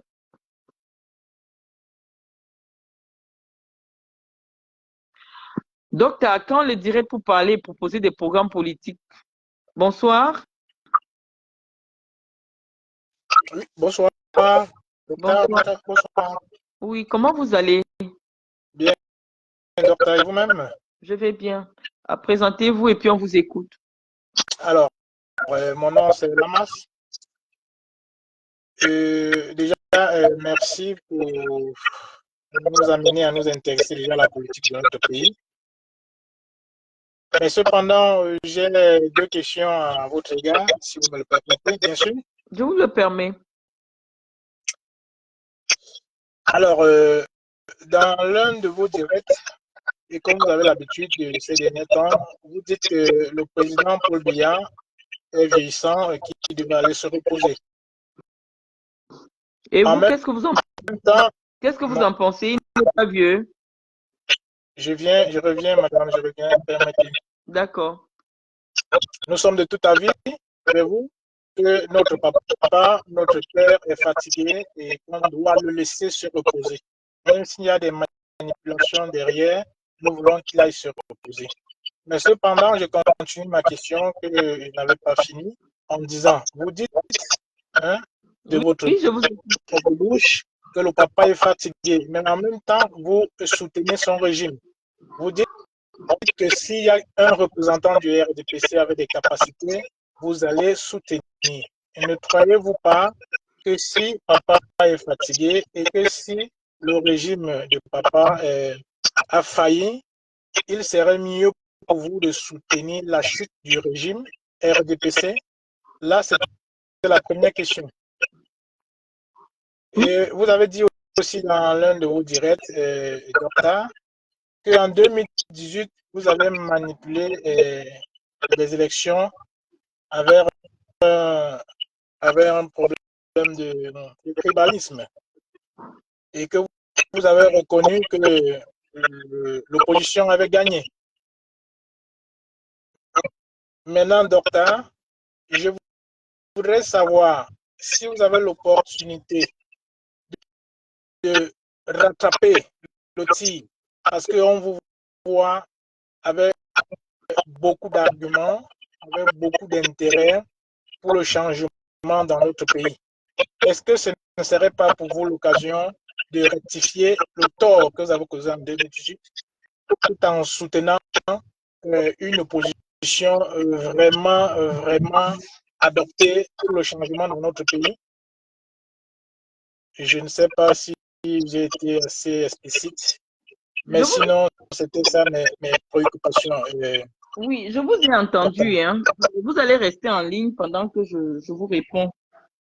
Sur la première question, à savoir que est-ce que je ne pense pas que le président qui est vieillissant devrait quitter le pouvoir avec tous ses collaborateurs. C'est ce que vous voulez me demander, non? Oui, docteur, c'est ça. Mais en principe, c'est cela le jeu de la démocratie. C'est-à-dire que dès lors que on change le président, il y a des gens qui sont fonctionnaires, qui travaillent avec lui. Malheureusement, on ne va pas les changer. Vous comprenez? Il y a des gens qui sont des fonctionnaires de l'État du Cameroun, qui ne vont pas perdre leur emploi parce que le président est parti. Ça va rester des fonctionnaires de l'État du Cameroun. Et parce que ce que vous ne savez pas, le secrétaire général de la présidence de la République, par exemple, c'est pas un poste politique, c'est un poste administratif. Est-ce que vous comprenez? Ça signifie qu'aujourd'hui, si le président décide de ne pas se représenter et que à la foulée une autre personne soit élue, ou alors non, le secrétariat général de la présidence de la République, le secrétaire général pourra être affecté dans une autre administration, puisque c'est un fonctionnaire qui est en service. Vous comprenez? Voilà. Donc, comment Paul Biya ferait pour partir avec des fonctionnaires qui sont en service pour l'État du Cameroun? Ça, je ne comprends pas. Monsieur Ferdinand Gongo n'a peut-être pas encore de parti politique. Ça veut dire que jusqu'à ce qu'il crée un parti politique et qu'il se prononce, il n'est pas candidat à une élection quelconque au Cameroun. Vous comprenez? Il n'est pas candidat à une élection. Donc, en principe, si je dis que le président ne doit plus se présenter et que le RDPC doit susciter de nouvelles candidatures, ça ne veut pas dire que je ne suis contre le changement. Le changement, le Cameroun se fera avec les fils du Cameroun. Vous n'allez pas prendre des citoyens d'un autre pays pour venir faire le changement au Cameroun. Mais si je dois raisonner comme vous, ça signifie que même Maurice Kamto, qui a travaillé avec Paul Biya, ne doit pas être candidat. Puisque Maurice Kamto a été un proche collaborateur de Paul Biya, il a eu la confiance de Paul Biya sur des sujets, sur des questions délicates dans la gestion des affaires de l'État. Donc, si on dit que toute personne qui a travaillé avec Paul Biya ne doit pas se représenter, Maurice Kamto aussi, ce n'est pas le changement. Maurice Kamto, c'est des gens qui sont simplement allés changer leurs vêtements, mais au fond, c'est les mêmes personnes. C'est les mêmes personnes qui ont soutenu le régime de Biya, qui ont accompagné le régime de Biya. Moi, je ne peux pas croire. C'est pour ça que je dis, idéologiquement, je peux soutenir Maurice Kamto parce que je sais que sa femme et lui ont soutenu Paul Biya.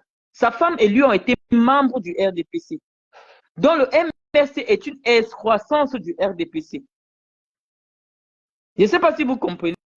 Idéologiquement, Maurice Kamto ne peut pas être de l'extrême droite du Cameroun ou de l'extrême gauche du Cameroun parce qu'il a été membre du RDPC. Son épouse a été membre du RDPC. Il a travaillé pour le RDPC. Et donc, logiquement, si on veut suivre votre analyse, en principe, Maurice Kamto aussi ne doit pas se représenter. Parce que je ne veux pas croire que Maurice Kamto, dès qu'il est élu président un jour au Cameroun, il va susciter de nouveaux fonctionnaires, il va susciter des gens dans les administrations. Non, il va travailler avec ceux qui sont là. C'est une utopie que de croire que le changement à la tête de l'État va faire en sorte qu'on renverse toute l'administration camerounaise. L'administration, elle sera là. On va peut-être changer les responsables des ministères, mais les fonctionnaires qui sont là, la mentalité qui veut qu'un fonctionnaire soit d'abord un corrompu, va toujours continuer à exister. Il ne va pas créer des hommes. Pour créer des Camerounais nouveaux, il faut au moins 40 ans. Donc, actuellement, là, celui qui va remplacer Paul Biya ne fera rien. Il va peut-être amener des petites réformes, mais il faut une réforme profonde du pays pour que le pays puisse changer. Et ça prendra du temps. Donc moi, je ne suis pas naïve.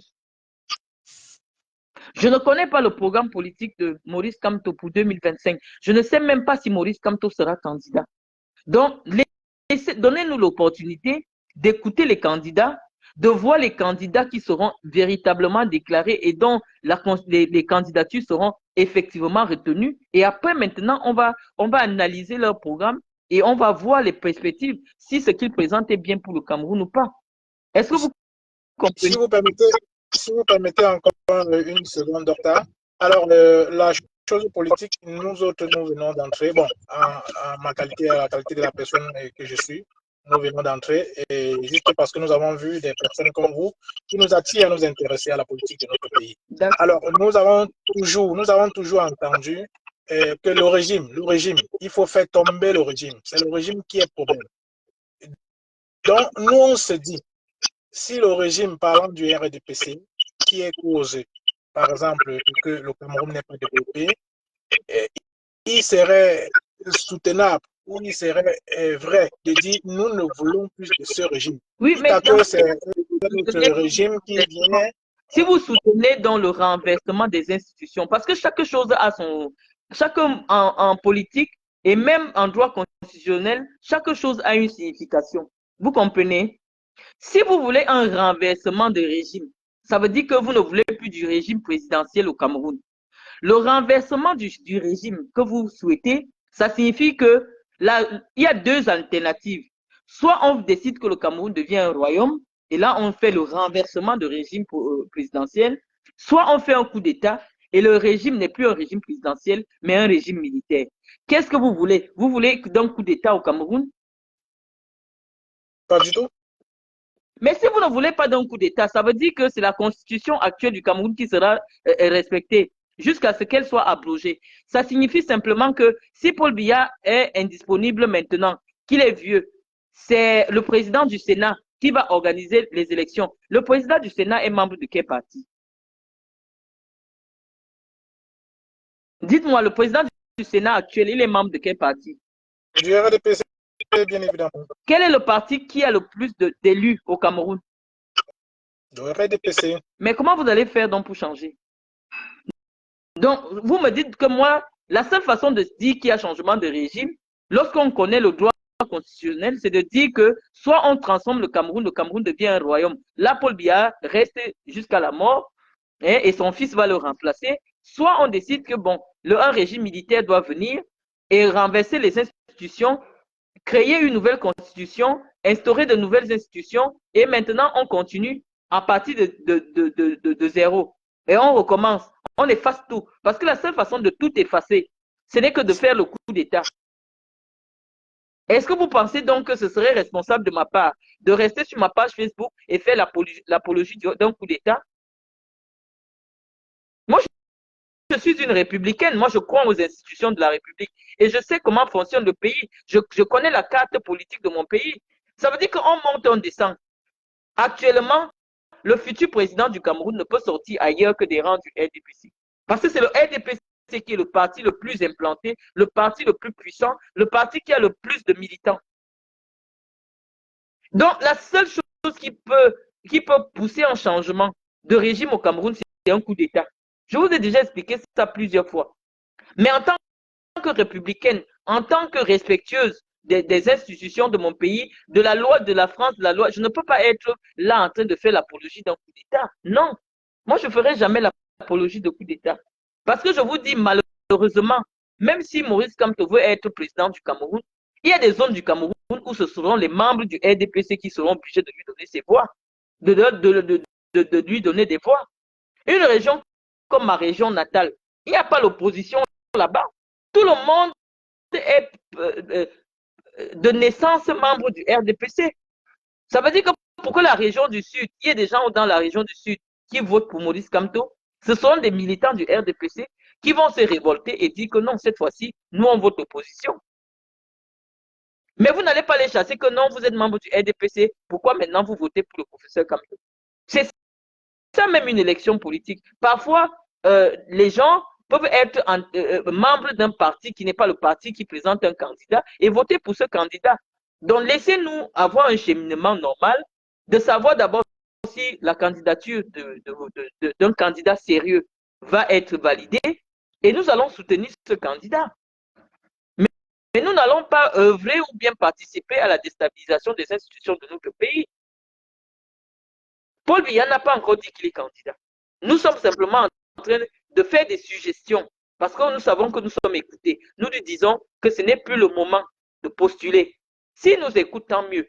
S'il ne nous écoute pas et qu'il décide de se présenter ou alors il décide en plein 2025 de se mettre en indisponibilité pour faire jouer le jeu des institutions, on ne sait pas encore. Nous ne sommes pas dans les secrets de Dieu.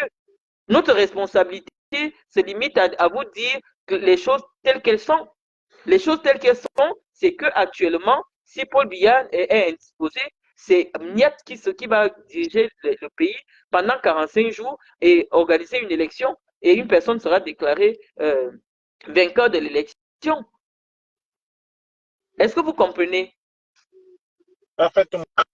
Voilà. Donc malheureusement, la seule chose que vous pouvez faire, actuellement, si vous voulez le changement, organisez-vous pour aller rencontrer les électeurs, pour être sûr des votes des gens que vous avez contactés. C'est tout ce qu'il y a à faire. Mais s'il faut commencer à dire que non, Malin et vous, est-ce que vous ne pensez pas que vous devez soutenir le changement parce que vous avez soutenu le tribalisme? Je vous ai dit, moi je suis un spécialiste de la communication. En fonction du candidat que je soutiens, je peux sortir l'élément sur lequel moi personnellement je vais communiquer pour permettre que ne serait-ce que sur le plan médiatique, mon candidat soit représentatif.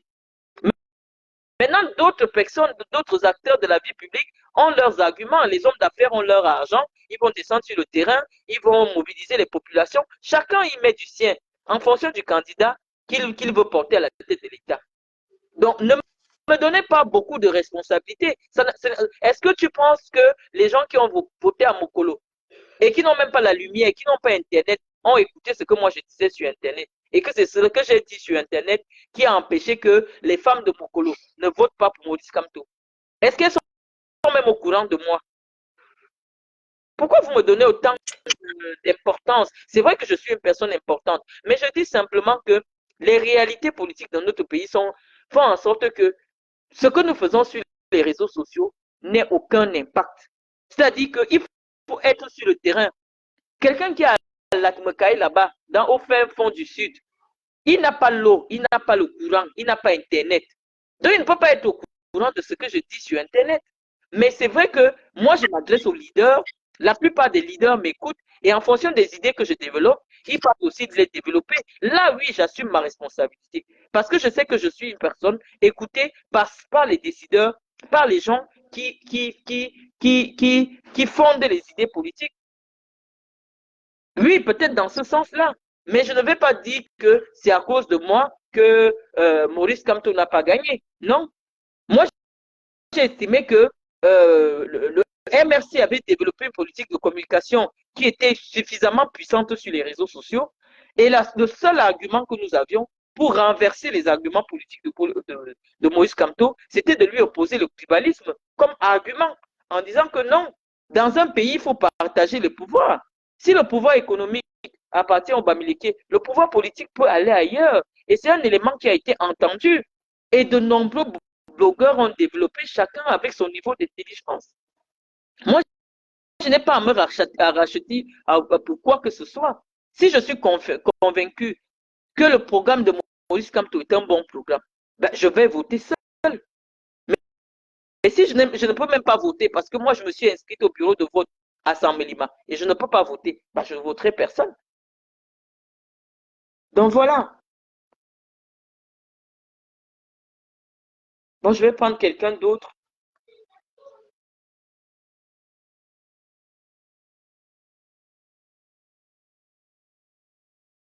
On est en train d'ajouter quelqu'un d'autre et donc on va. Je vais lire vos questions. Je vais lire vos questions. Bon, la personne qu'on essaie d'ajouter n'est plus là. Euh, je n'ai pas fait un rétro-pédalage à Aristide Ngamsou. Je n'ai pas fait de rétro-pédalage. C'est vous qui. Bonsoir. Oui, alors bonsoir. Ah, Et merci de me faire l'honneur d'intervenir dans votre direct. Ma question est simple.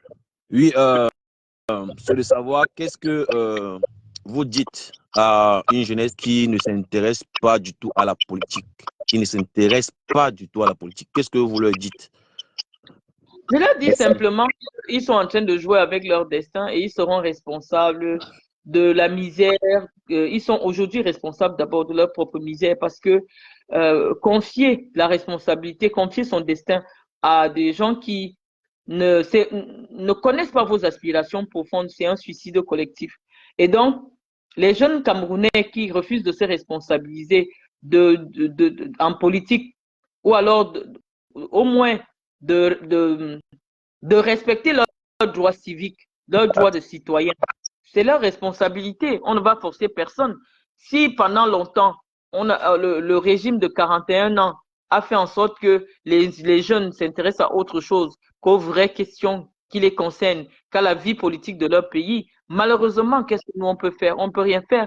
C'est dans la responsabilité des partis politiques qui sont les laboratoires des idées politiques à mettre sur pied des initiatives pour attirer le maximum de jeunes en politique. Moi, je ne suis pas encore présidente d'un parti politique. Je pense simplement que ce sont les partis politiques qui doivent trouver des stratégies pour intéresser les jeunes, pour attirer les jeunes en politique. Donc, moi, j'ai vraiment rien à leur dire. Je peux simplement leur dire qu'en tant que citoyen, il est vraiment irresponsable de leur part de ne pas s'intéresser à la vie politique de leur pays. Et pour sortir, si vous le permettez, qu'est-ce que vous, membre du RDPC, qu'est-ce que vous, jeunesse du RDPC, avez fait pour attirer l'attention des leaders, des vieux, que la jeunesse est responsable, que la jeunesse peut apporter du sien pour le développement de notre pays? Qu'est-ce que vous avez fait concrètement? Ou bien en quelques mots, qu'est-ce que vous pouvez nous dire concernant cet aspect de la chose? Je ne vais pas prendre la parole pour le compte des jeunes du RDPC. Je ne suis pas mandaté pour parler au nom du RDPC. Je peux peut-être parler à mon nom personnel. C'est-à-dire que, en tant que jeune camerounaise, j'ai mis une fondation sur pied qui a accompagné des jeunes entrepreneurs camerounais. Je leur ai accordé des subventions. Là, c'est sur le plan de l'entrepreneuriat. Sur le plan du sport, j'ai organisé des tournois dans lesquels j'ai distribué des ballons. J'ai offert des séminaires de formation aux entraîneurs au Qatar lorsque je dirigeais le projet Aspire. J'ai offert des bourses aux jeunes joueurs camerounais pour le Qatar. En tant que présidente de la fondation Malène Mvoutou, je suis descendue dans des hôpitaux, j'ai apporté de soutien. En tant que jeune camerounaise, mes actions sont là et parlent en ma faveur. Donc moi, sur le plan, j'ai toujours été une citoyenne active. J'ai toujours fait des choses pour montrer à quel point j'aimais mon pays et pour rendre à mon pays ce qu'il m'a apporté. Donc, à moi, vous ne ferez pas ce procès de n'avoir pas contribué à ce que les vieux se rendent compte que nous, la jeunesse, on a un potentiel. Moi, j'ai été présidente régionale dans le domaine de la FECAFOOT. J'ai été cadre à la CRTV. J'ai été rapporteur de la commission marketing de la FECAFOOT.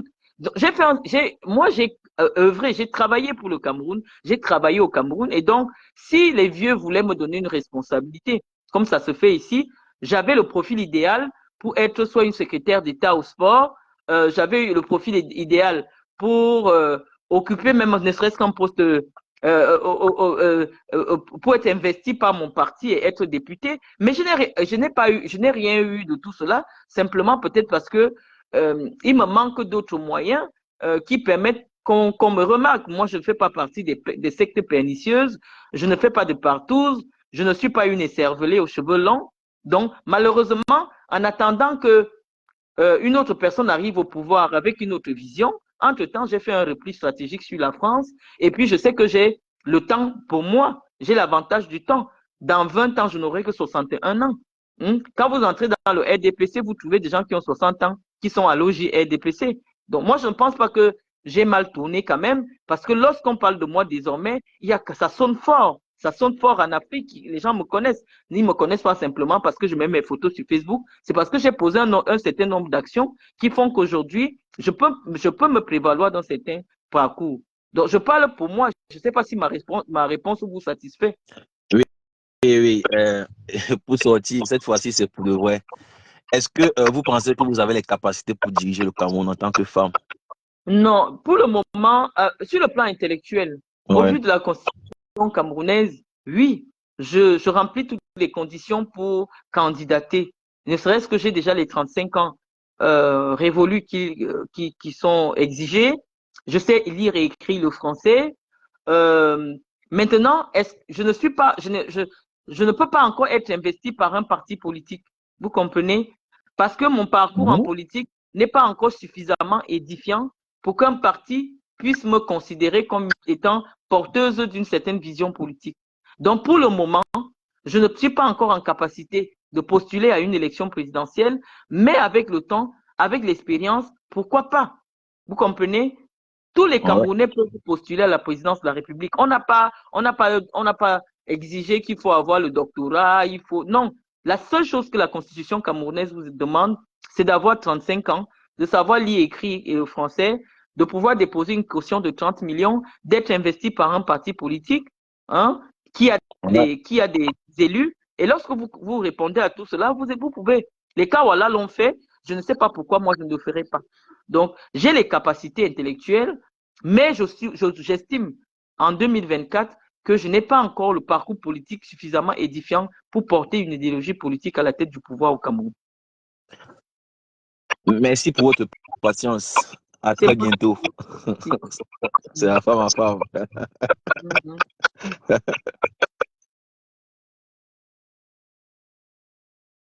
Bon, on va prendre la dernière personne. Je sais que vous aimez les directs. Aristide Gamsou, je ne fais pas de rétro-prédalage. Allô, bonjour. Bonjour. Bonjour, Marlène. Comment tu vas? Je vais très bien, et vous? Bien, je suis Roger Emmanuel Moutomer et je vous appelle depuis l'Amérique du Nord. D'accord. Je suis vos débats depuis quelques jours sur la toile et j'ai pris le direct à court tout à l'heure. Je souhaiterais intervenir sur 3 points. Et ces 3 points ne sont pas nécessairement des questions qui vous ont adressées, mais je souhaite un peu apporter quelques éclaircissements à certains des intervenants précédents. Je crois que certains de nos compatriotes qui vous écoutent devraient parfois un peu faire preuve d'un peu plus d'intelligence.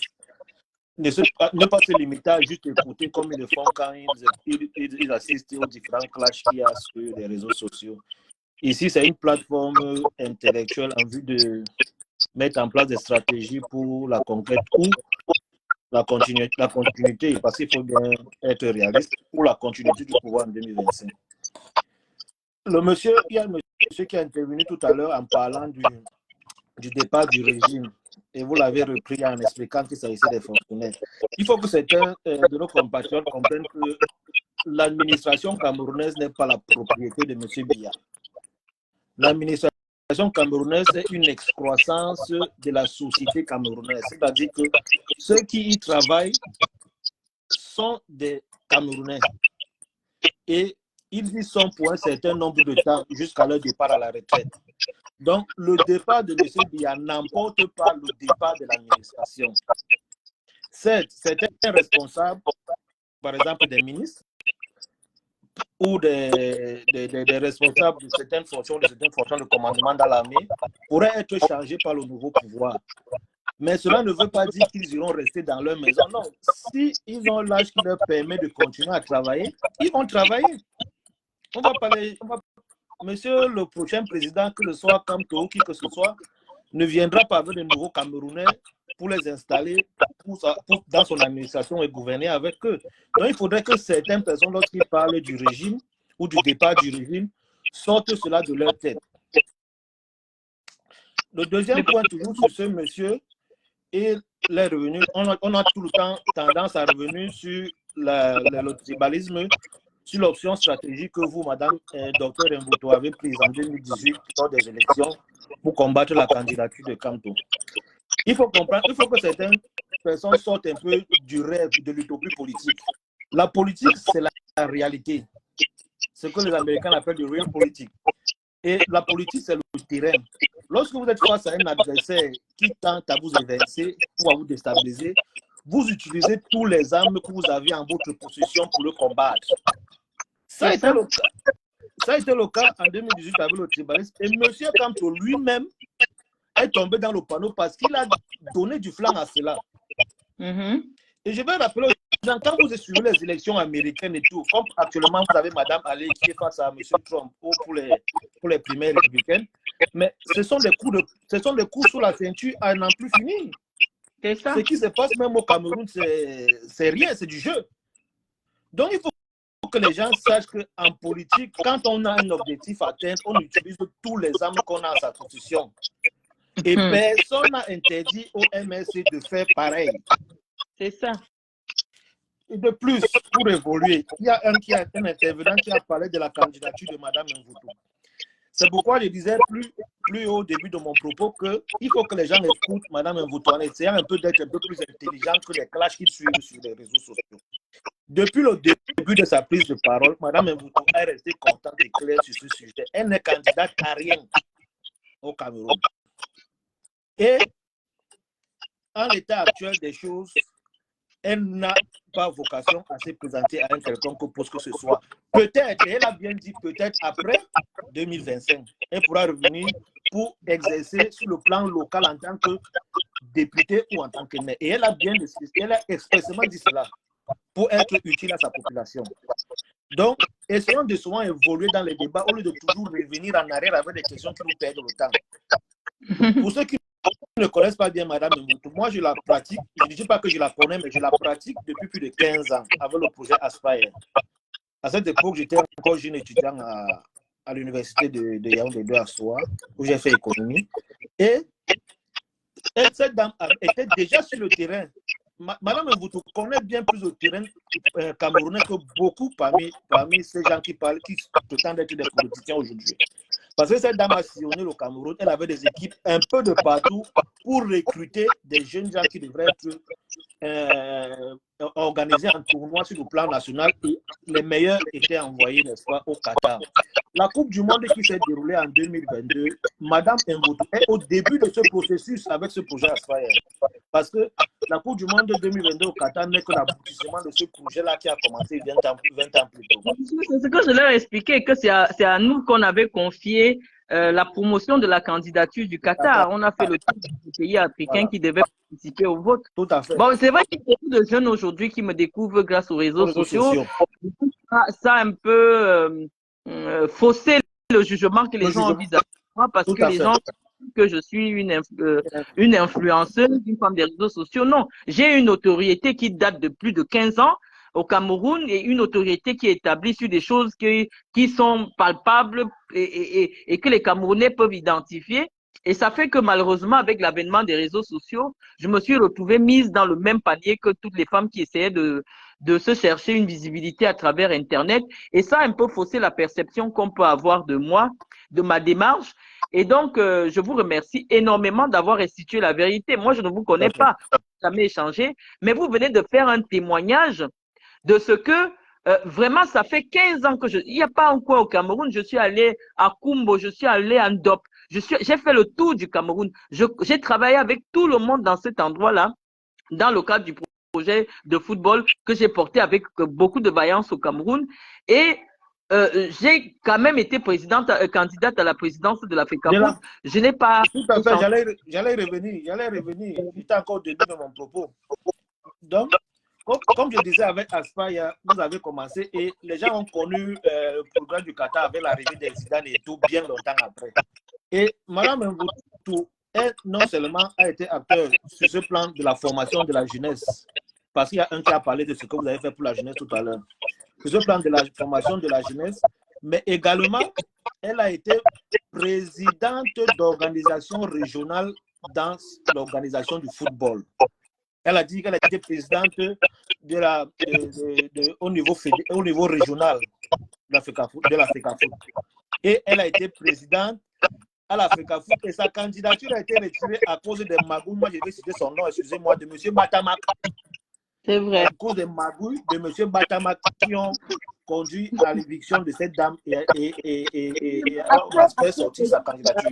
Monsieur Bouton, mais vous savez, on va pas, les Camerounais prendront le temps de découvrir qui je suis. Moi, je pense que nous allons leur donner la parole sur les questions qui les intéressent. Moi, aujourd'hui, je parle plus de moi. Je suppose que en 20 ans, j'ai travaillé suffisamment pour avoir une certaine notoriété, pour avoir une certaine crédibilité. Ceux qui vont la reconnaître vont la reconnaître. Les autres, moi, je ne suis pas en campagne personnelle.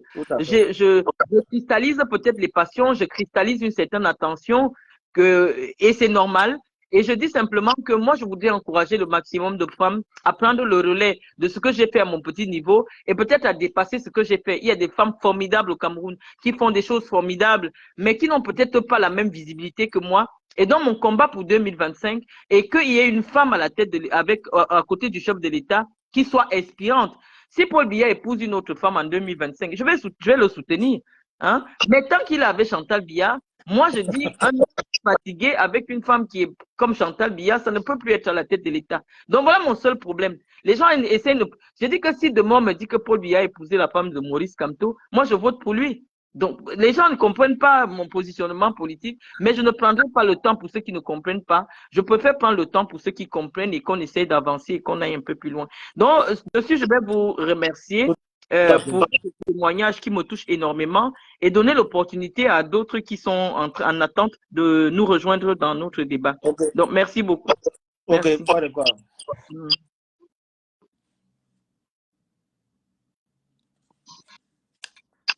Je vais accepter quelqu'un d'autre. Hein? Je cherche les femmes, mais il n'y a pas les femmes qui interviennent. Je suis en train d'ajouter quelqu'un, c'est un faux profil. Donc, ce sont des faux profils. Quand je décroche, je ne sais pas si c'est une femme ou c'est un homme. Est-ce que vous pouvez quitter un peu le direct? Ah oui, la personne est venue. Bonsoir. Attendez, la personne est repartie. Bon, je pense qu'on a suffisamment échangé et à très bientôt. Moi, je suis déjà fatiguée. Merci.